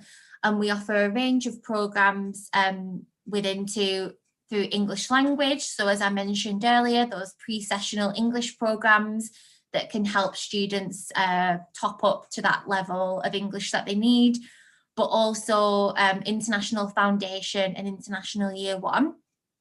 So if a student doesn't meet our direct entry requirements, they may choose to come to us through one of these pathway options. Again, on all of our course pages, where there's a foundation or a international year 1 option available, it'll advertise that and it will tell you what the entry requirements for that will be. A key thing just to touch on that I think is really important for students who are looking to study in the UK is cost of living. So good news about Newcastle is that, as I mentioned earlier, it's consistently ranked as one of the most affordable student cities in the UK. And generally speaking, it is an affordable place to live, even for people who aren't students. Just because of where we are in the UK, I think cost of living for things like accommodation, rent tend to be lower than if you were in, say, London, being the capital. It's obviously more expensive. So for an undergraduate student, we would estimate that you should budget between £9,500 and £10,500 for each year of study. And for postgraduate students, between £10,000 and £12,500. So this would be outside of your tuition fees. Tuition fees would be separate to this. This would be to cover things like your accommodation, your food, your transport, your day-to-day sort of living costs for your time in the UK. And this is, of course, an estimate. Some people may spend less than this. Some people will spend more than this. This is just what you can manage off if you are following a budget, and that we recommend for students for these areas of study. So as I mentioned, cost to consider, your tuition fees are going to be the main expense for your study in the UK. And then your living costs will cover things like your accommodation, social activities, clothing, and other costs to factor in are things like course materials, books, and travel. If you plan on travelling back to your home country at all during your study time, you'd need to budget in for that as well. So our tuition fees vary depending on the programme that you'd be studying, but for undergraduate, excluding medicine and dentistry, they're between £18,000 and £24,500 per year. And postgraduate is between £19,000 and £24,800 per year. But you'll be able to see on all of our web pages for any of our programs, the tuition fees very clearly advertised, so you know at the point you apply, this is what the fee would be. We have a lot of different scholarships available for students to apply to, and specifically for students from Indonesia. Those top 2 scholarships on this slide, the Vice Chancellor's Excellence Scholarship and the Vice Chancellor's International Scholarship, are both open to applicants from Indonesia. So on our website, we advertise all of those scholarship schemes and instructions on how to apply to those, if you need to apply, or if you would be assessed automatically as part of your application to study with us. You can also apply for scholarships through INTO. So if students are studying a foundation year or international year one, they would be eligible to apply for Into scholarships. And then, of course, external scholarships, so that aren't necessarily administered by the university, but that we advertise and promote on our website. We have a funding database that lists all of the funding opportunities that we're aware of that are available for students. So that's a really good resource that you can use if you're looking for funding, additional funding for your studies. Accommodation. So just conscious of time, we'll try and wrap things up within the next few slides. So the accommodation at Newcastle, we operate a guaranteed accommodation policy for students as long as they apply by our deadline, which would typically be the end of June before the September that you commence your studies with us. As I showed you on that map earlier, there are many different sites to choose from, both undergraduate and postgraduate accommodation, a range of budgets available, so from £300 to £650 per month. And the majority of it is within walking distance of campus, so really great sort of for convenience for you to access the university, and also for life in the city centre as well. And here are just a few images taken from our website that show the different styles and types of accommodation available. But you can do a virtual tour on our website of all the different accommodation sites to see what the options are and what's available. And then the last section, probably one of the most important sections, is student experience. So all of those things that you can enjoy during your studies at Newcastle outside of your academic life and your studies. So we have a students' union at Newcastle that's totally run and organised by our student population, with over 200 different societies, organisations, and 60 sports clubs that are available for you to join and participate in. We have a sports centre on campus where you can enjoy performance and sort of recreational sport. There's fitness suites, exercise classes, lots of facilities available to keep your physical health in good shape while you're studying at Newcastle. And then also a really fantastic career service. So when you're studying with us, you should always be thinking about what your plans are for after you've graduated. And our career service is a fantastic resource that you can take advantage of, and they can help you in finding work experience, internships, and the things listed there. So career guidance and advice for after you've graduated. And within those 200 societies that I mentioned of the Students' Union, it's a great opportunity, specifically, I think, for international students who are maybe travelling to the UK, living in the UK for the first time. If you want to make friends, meet new people, or try a new activity, something that you've never done before, joining a society is a great way to do that. So I've just listed some of the societies that are available there. So everything from karaoke to photography to subject-specific societies that you can join, but then also our Indonesian Student Society, which is particularly popular with students from Indonesia.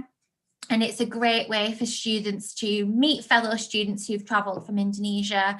And they organise lots of different social activities, get-togethers, and an annual festival in Newcastle called Discover Indonesia, which sort of celebrates and shares the culture of Indonesia with everyone else on campus.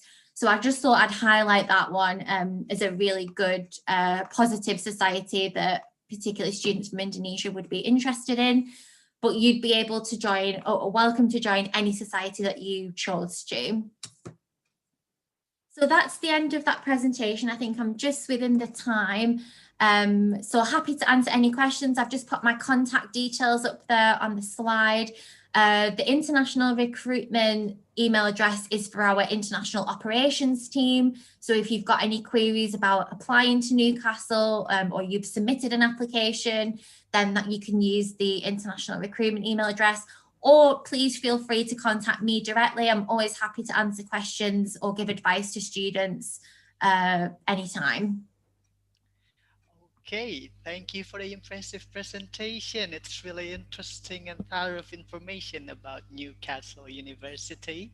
Now we are down to the question and answer session. So if our watchers on YouTube have any questions, you can type them down.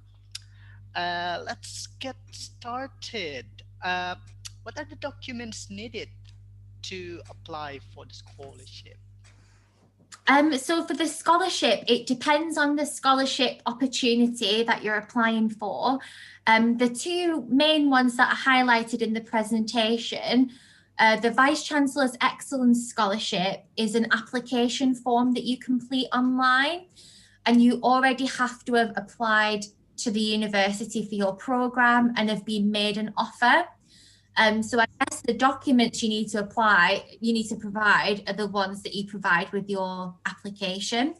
It will then ask some specific questions of the students. So why they want to study at Newcastle, how this scholarship would help them with their future career plans, and why they would be a good ambassador for the university.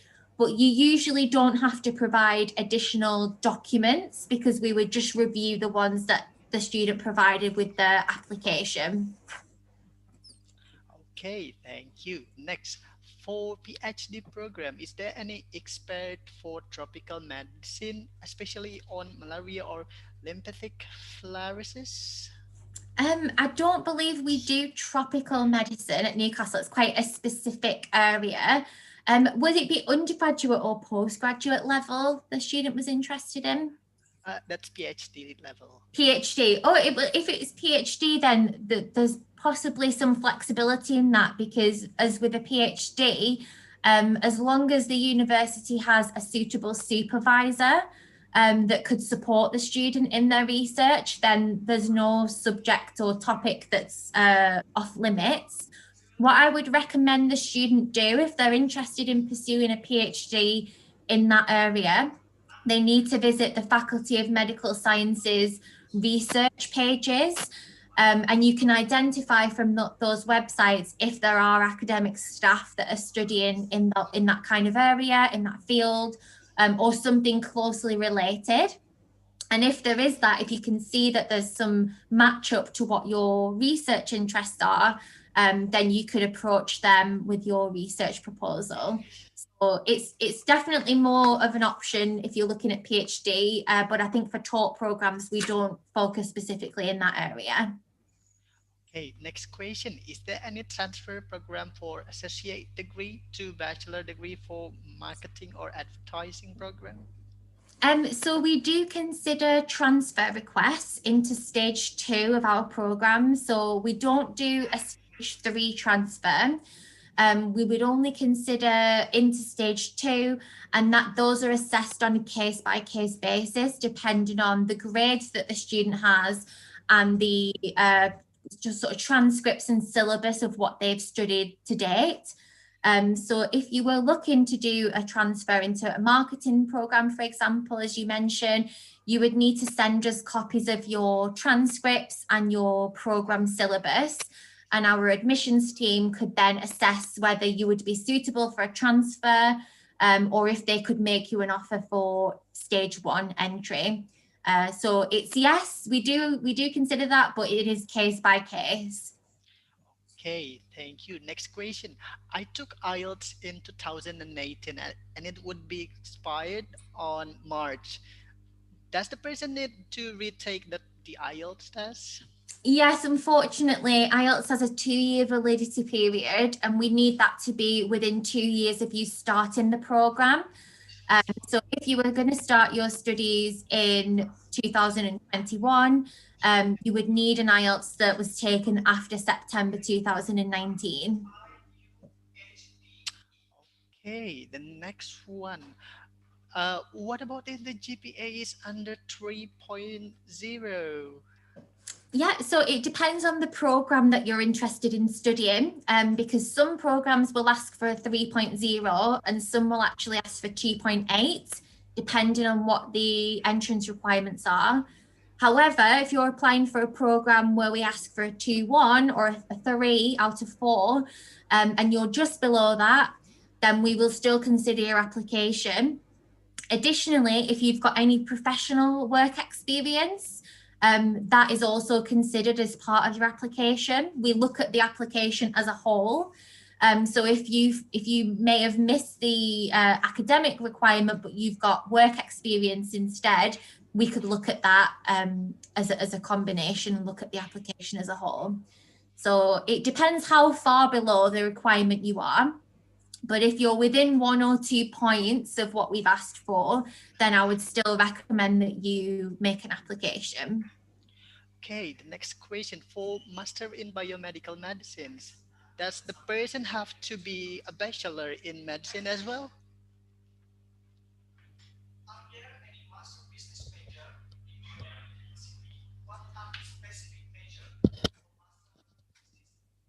Okay, I will reread that. For Master in Biomedical Medicine, do we need to have a bachelor degree in medicine as well?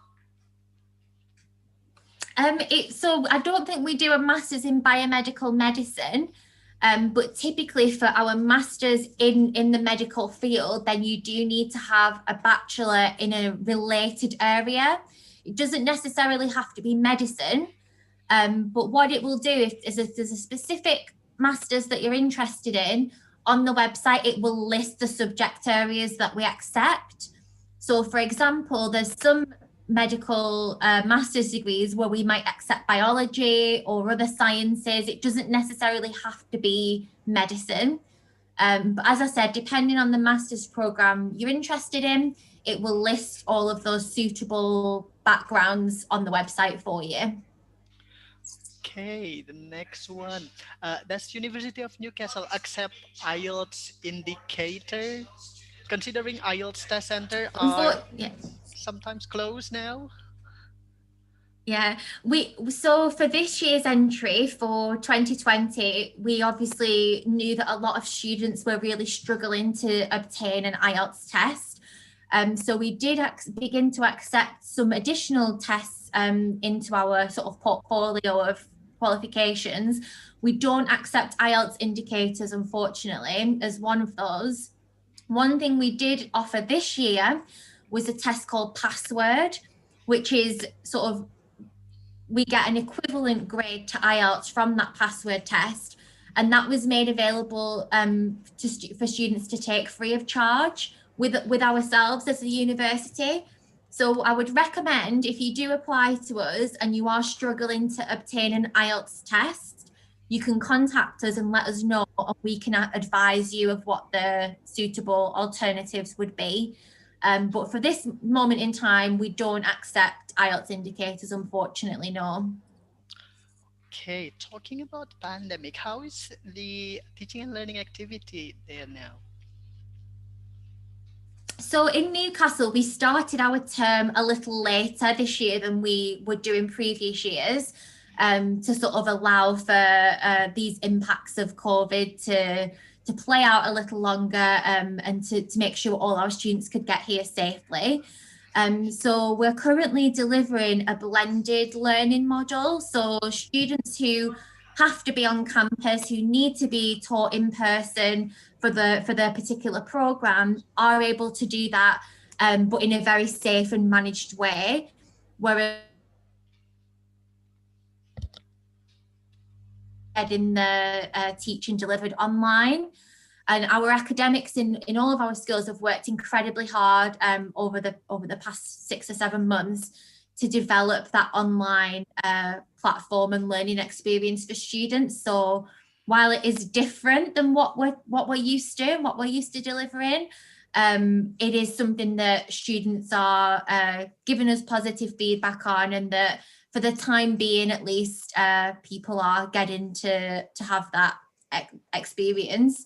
The plan is that in January, we're going to review that and hopefully revert to more present in-person teaching, but always putting the safety of students and staff as the number one priority, and making sure that people feel comfortable and that we're able to adhere to social distancing on campus, But campus is open and there are people that are studying on campus, but we're just having to monitor and carefully control the numbers there. Okay, thank you all for the questions. Unfortunately, we are short on time. But how do we contact the university? Can you show us or tell us? Yeah, so I'll just share my screen quickly again. So these are the two contact points, the international.recruitment@ncl.ac.uk email address. That will put you in contact with our international ops team, who are a dedicated support team for international student inquiries. So happy to answer any questions there. And then my direct email address, danielle.carr@ncl.ac.uk. I'm happy to take any questions. If there were any that we didn't get a chance to cover during the session today, please feel free to drop me an email and I'll be happy to get in touch with you. All right, I guess that's it. Thank you so much for all the answers. We hope to see you again later on. Yes, thank you so much. Thanks for listening, everyone. Take care. Bye for now. Bye.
Hello, welcome back to the European Higher Education Fair Indonesia 2020 goes online.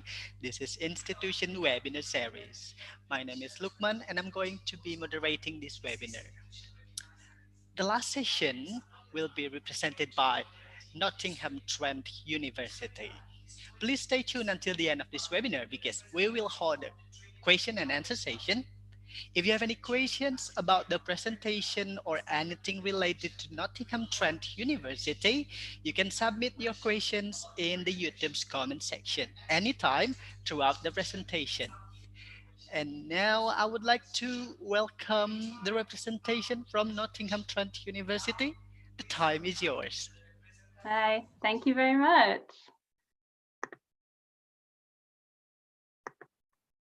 Okay, so thank you very much everyone for joining this session to learn a bit more about studying at Nottingham Trent University in the UK.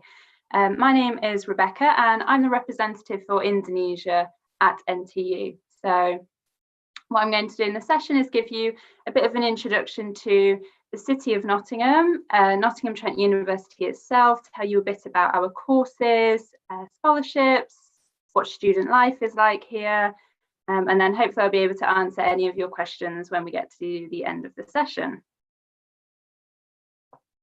Okay, so why do students normally choose Nottingham as a study destination in the UK?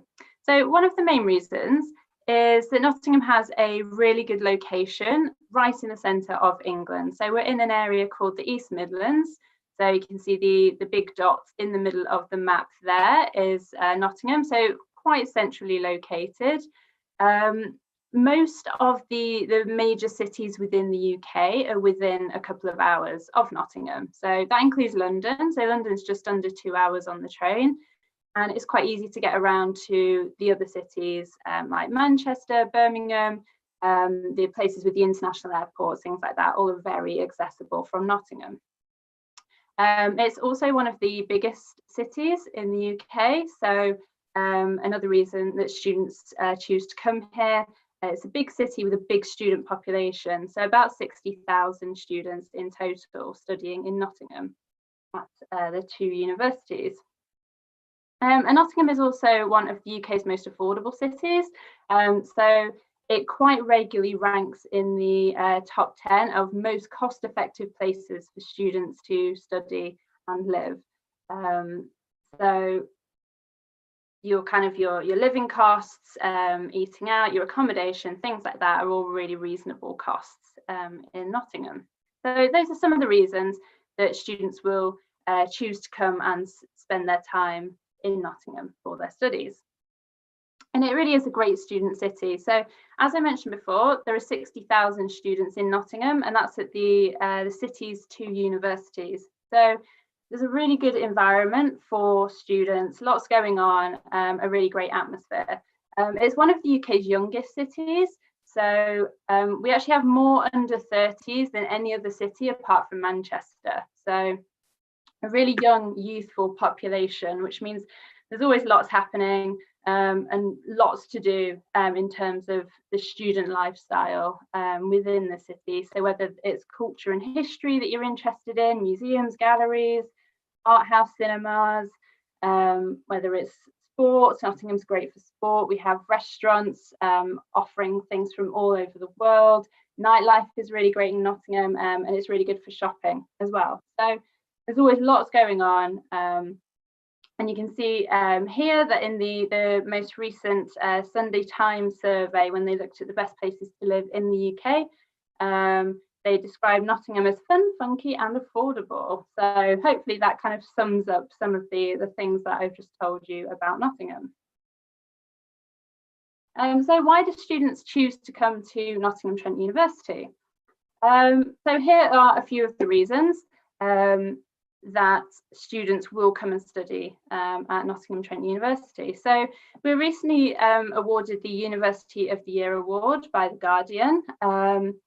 So that recognised lots of different things from our teaching, our investment in facilities, our outreach programs, all sorts of things like that. So you can see here we've invested 450 million in our facilities over the last few years. And when you're here, what we try and offer is a really an international community. So staff and students from over 150 different countries studying and working at the university. We do have a EHEF Gold Award. So in the Teaching Excellence Framework, we were awarded the highest rating of gold. And we have a really good recommendation score. So the number of our students that have really enjoyed their time here and would recommend studying at NTU to someone. So 93% of our students would recommend studying at NTU. So some of our courses, this is just a few of them. We do have over 500 courses, so I'm not going to list all of them. So obviously we offer undergraduate and postgraduate courses in a huge variety of areas. So you can see some of those here. The things do vary. The courses are different at undergraduate and postgraduate level. So the course that you find at undergraduate level, we will probably offer something similar at postgraduate level, but it would be more specialist, it would be more focused. So some of the key areas here that rank within the top 5, the top 10, the top 20 in the UK are things like art and design, management, marketing, accounting and finance, psychology. There's quite a variety of different courses, even within those areas that you could consider studying. So on our website, we do have a really comprehensive course program list. So you can search on there for any subject that does interest you, and you'll see the variety of courses that are offered at either undergraduate or postgraduate level. But like I say, there are a lot of them, so I'm not going to go into too much detail about those just now. So our courses are split across different campuses. So we don't just have one campus where we offer our courses. Courses are offered over our 3 main campuses that you can see here. So City Campus, Clifton Campus and Brackenhurst Campus.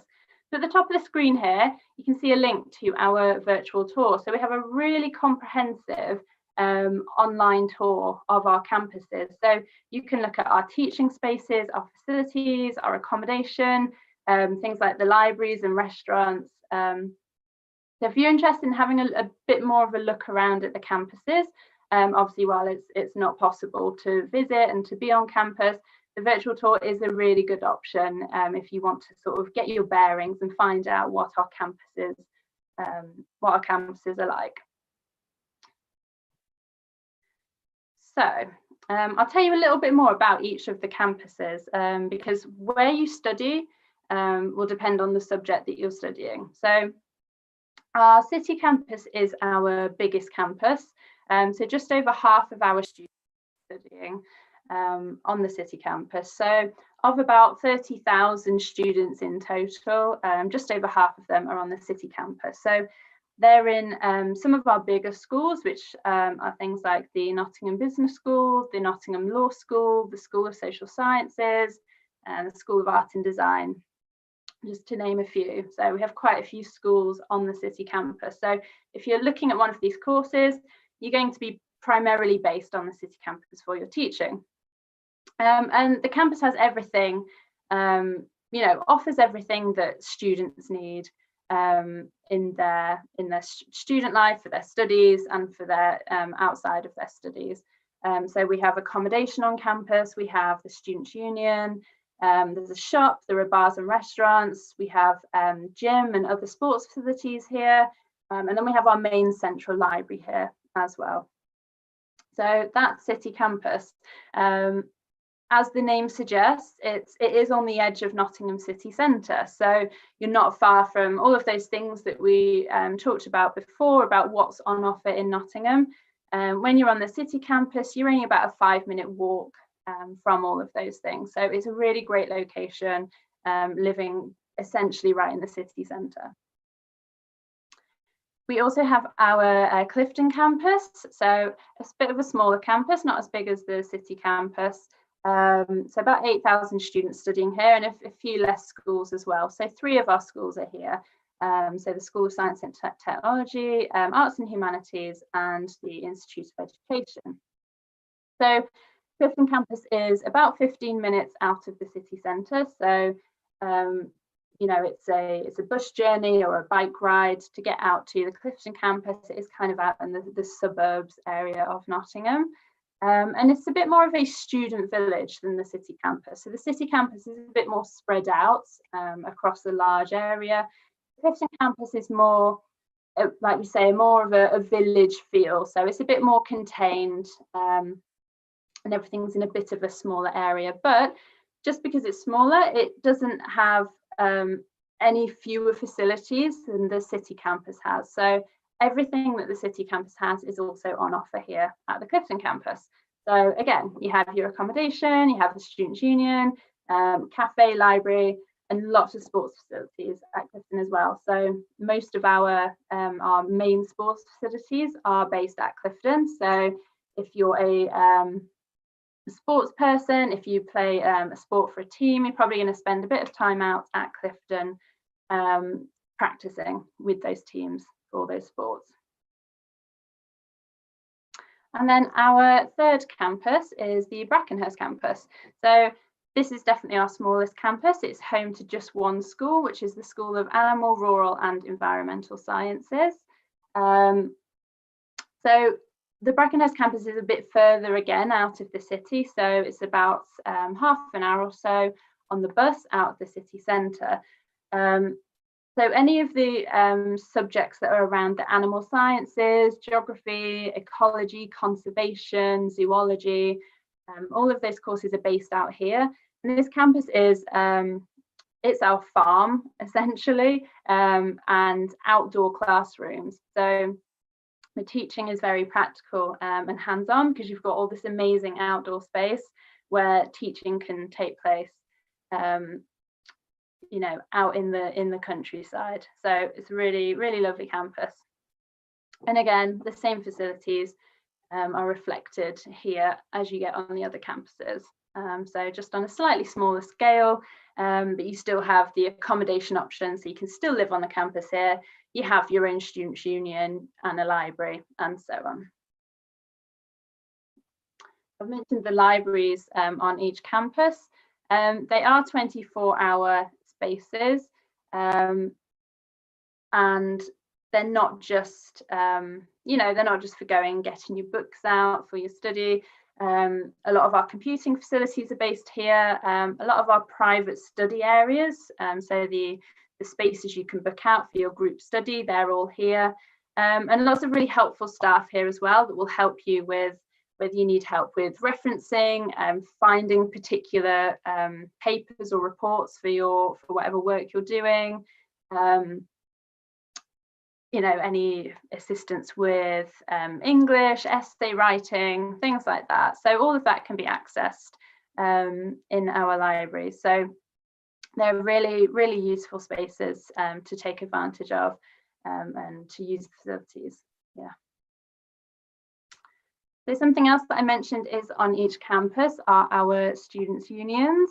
So the biggest one and the main student union is on the city campus, but again, there is a student union on each of our campuses as well.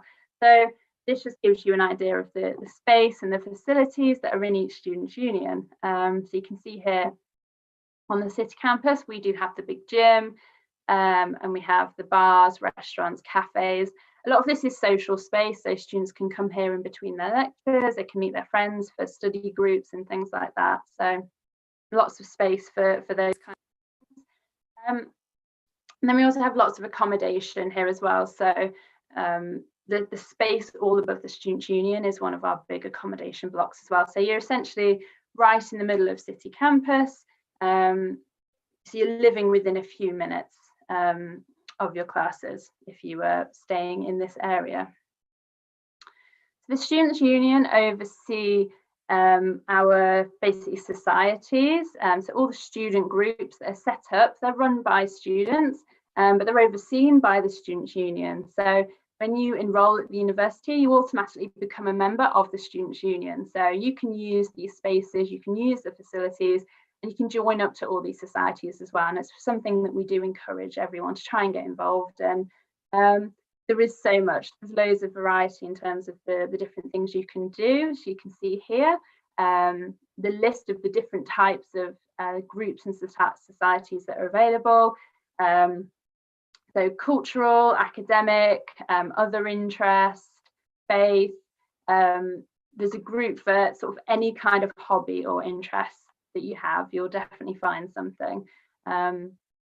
So that's one of the main things that the Students' Union do, as well as being a liaison point between the university and students to make sure that students are really getting the most out of their studies while they're here.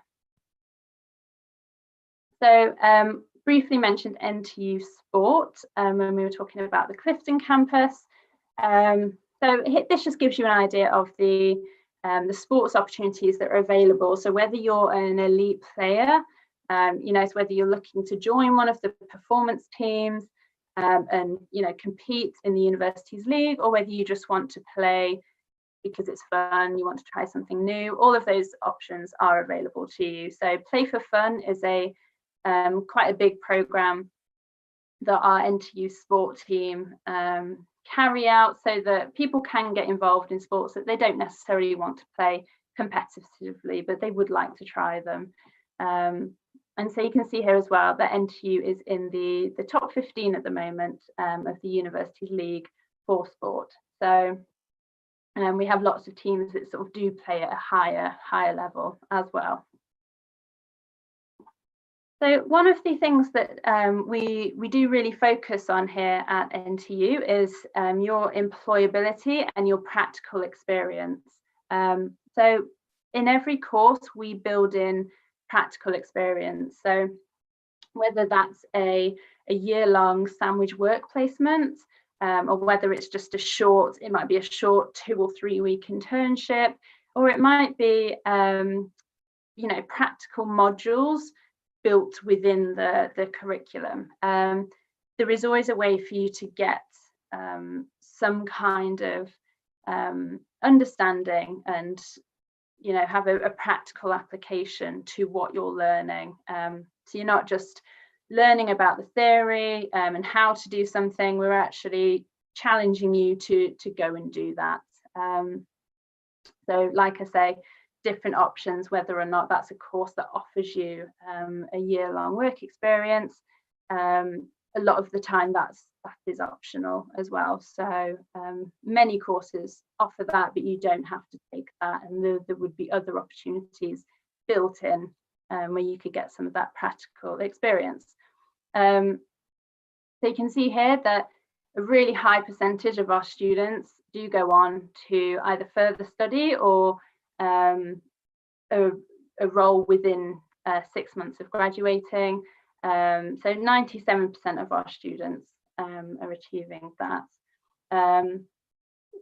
Lots of students as well who are getting work placements. So NTU at the moment is in the top 10 for the number of students that are getting those work placements. A lot of students who are getting a year-long placement as part of their degree, and they're going out and they're working within a company for a year, putting into practice what they've learned, learning new skills, and then bringing those back for their final year, their final semester, things like that. So something that we really focus on, and we will really encourage you to expand your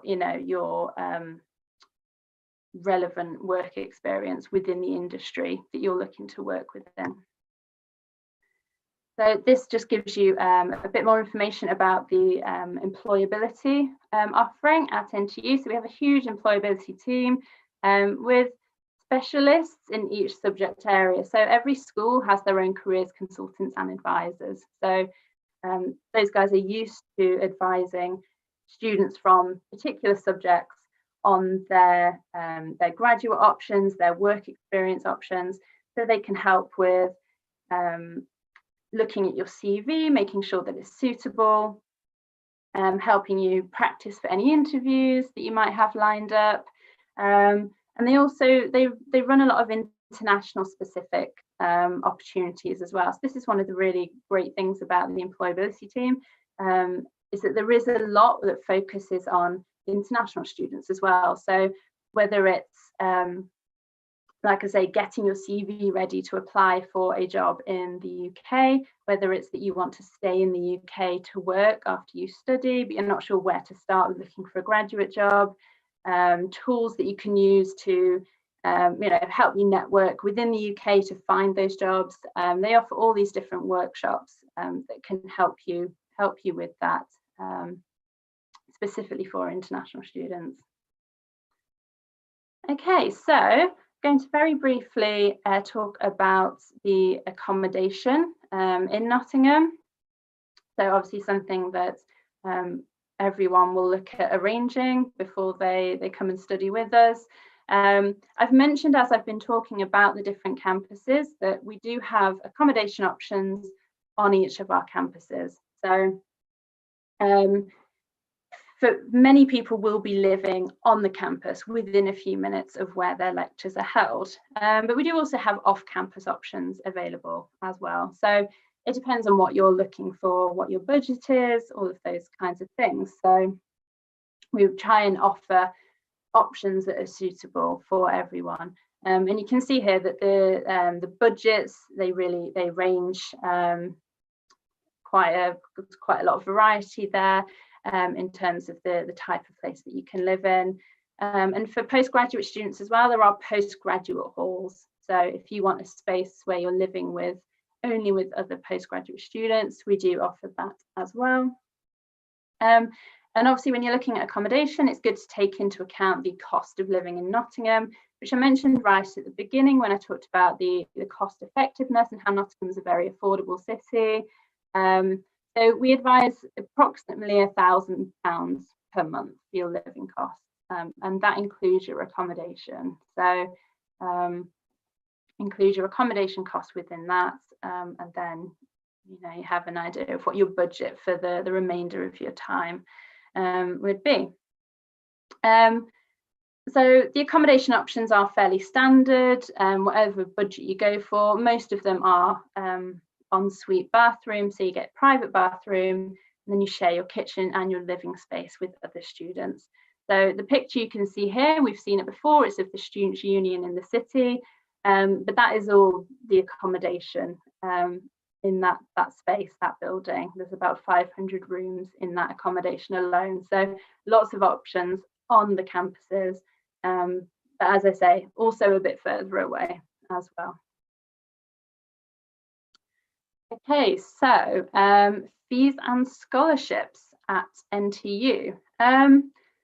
So you can see here what our fees start from, and then the additional fee if there's a placement year involved as well.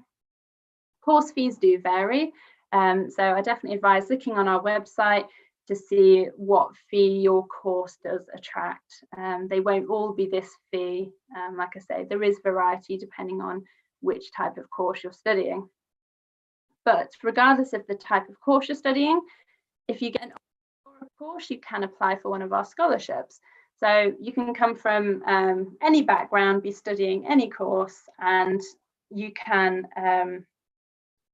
apply for one of our scholarships.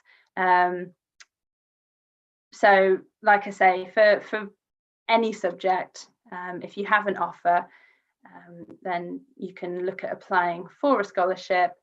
There are a variety again on offer for different levels, so whether you're an undergraduate student or a postgraduate student, there are different types available to you. So you can see here that we start at a £2,000 per year scholarship, and it does go up to a 50% per year scholarship. So take a look on our website, all of the details are there, and it will give you an idea, tell you a bit more about what the process is for applying for our scholarships.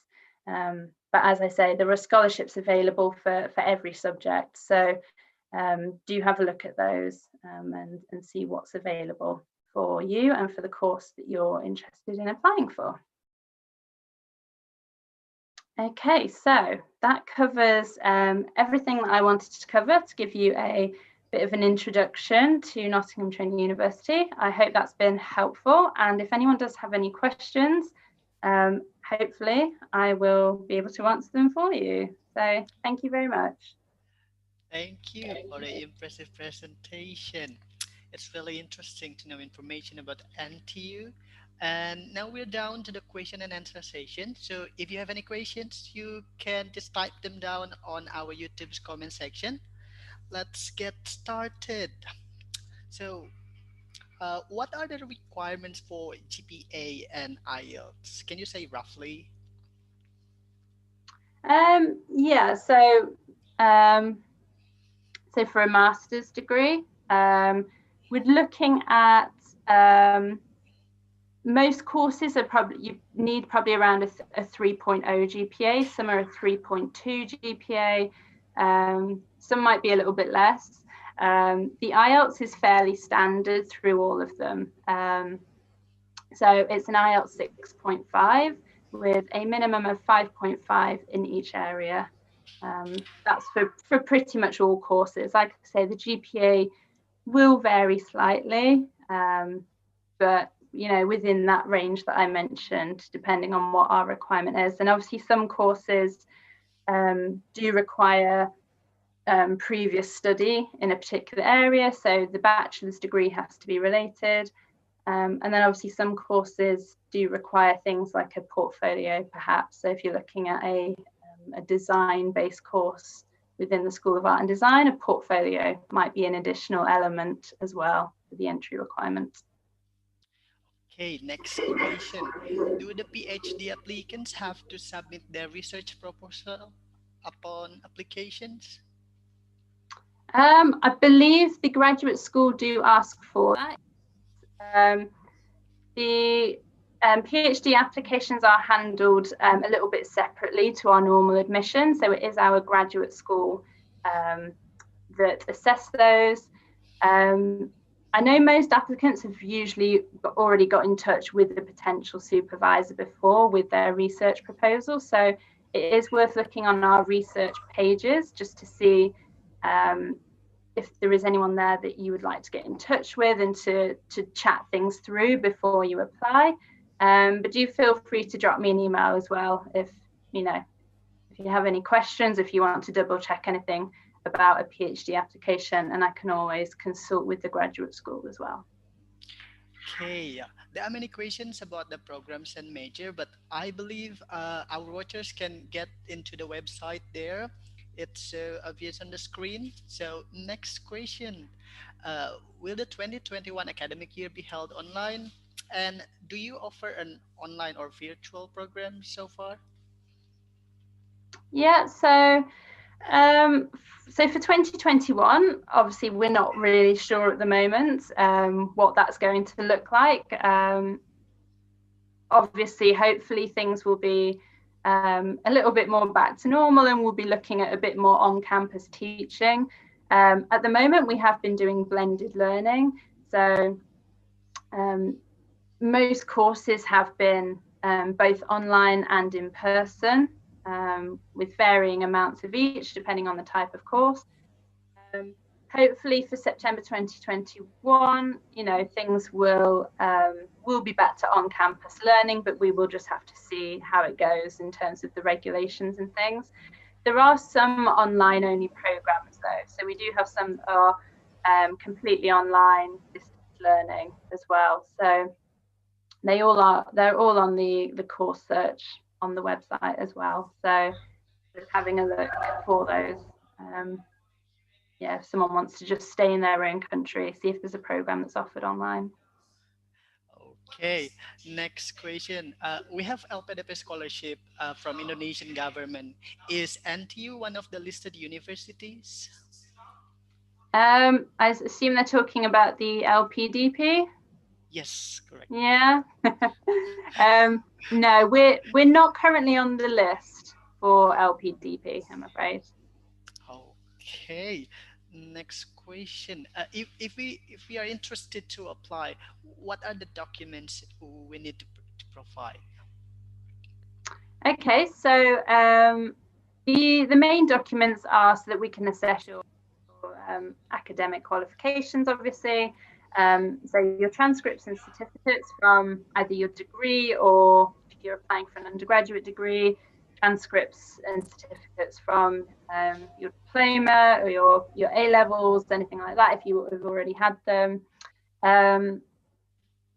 You don't need your IELTS to apply. You can take your IELTS later. So the main thing is your academic qualifications, and personal statements. That is a requirement as well.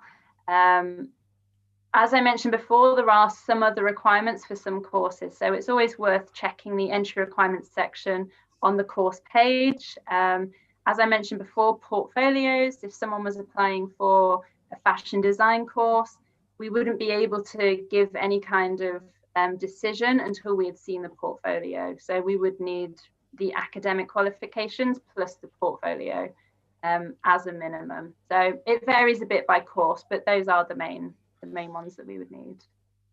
Okay, so if the applicant is an employee, should the reference of letter be from the lecturer only, or from the for the employer as well? Yeah, so again, this can vary a bit depending on the course. Most courses will ask for an academic reference. There are some courses that might ask for an academic and a vocational reference. So where work experience is particularly important for the course, they would ask for, say, a vocational reference. But again, it would outline that on the entry requirements for the course. It would say whether an academic or a vocational reference was required. Okay, next. Is there any transfer program for associate to bachelor degree in NTU for architecture or related studies with fully funded scholarship? Okay, we don't have any fully funded scholarships, I'm afraid. Anyone who got an offer, so if someone was applying to transfer and got an offer, they could apply for one of our international scholarships, but there aren't any fully funded scholarships.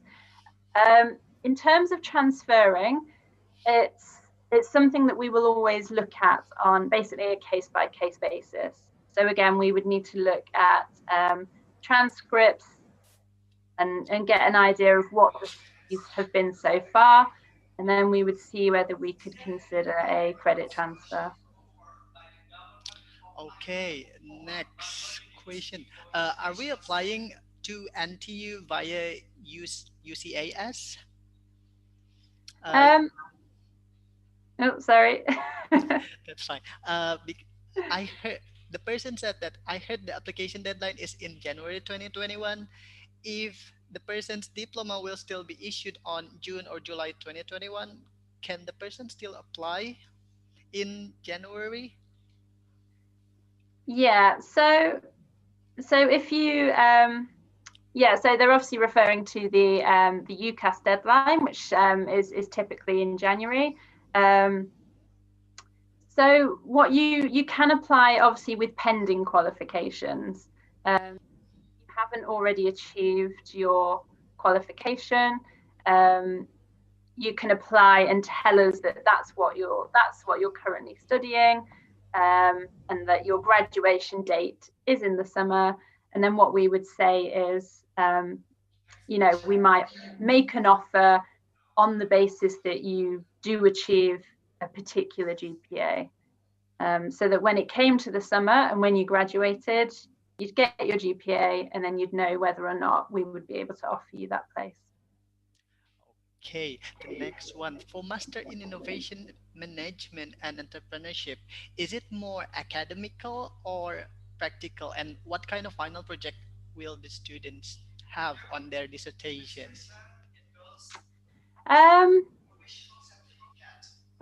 That course is probably a bit of both. So it does cover some of the theoretical side.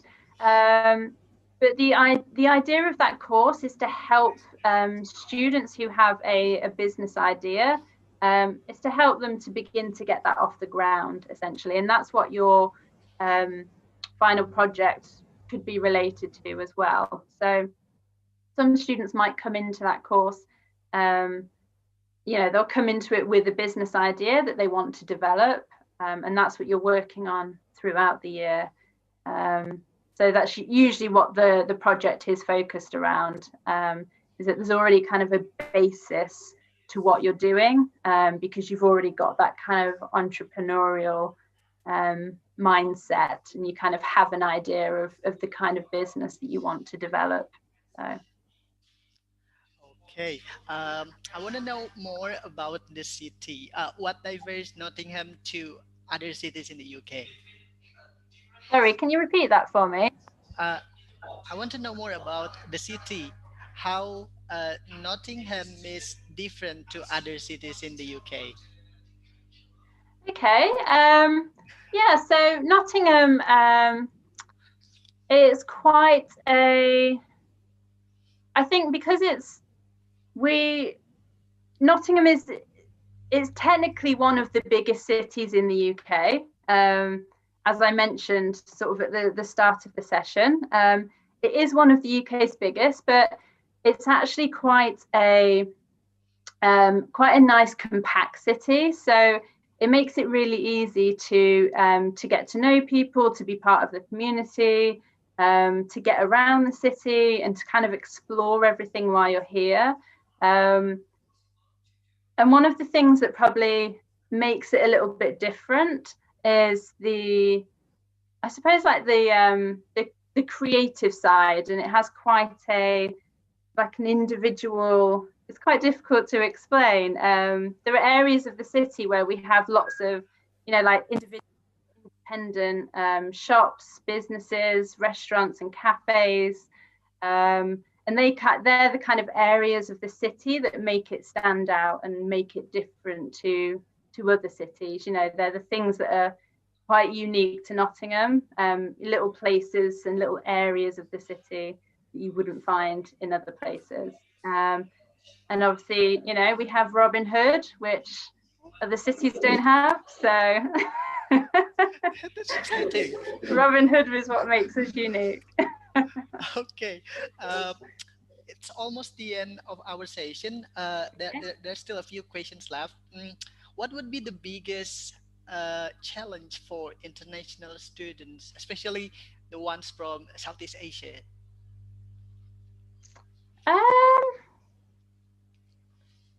That's quite hard to say, really.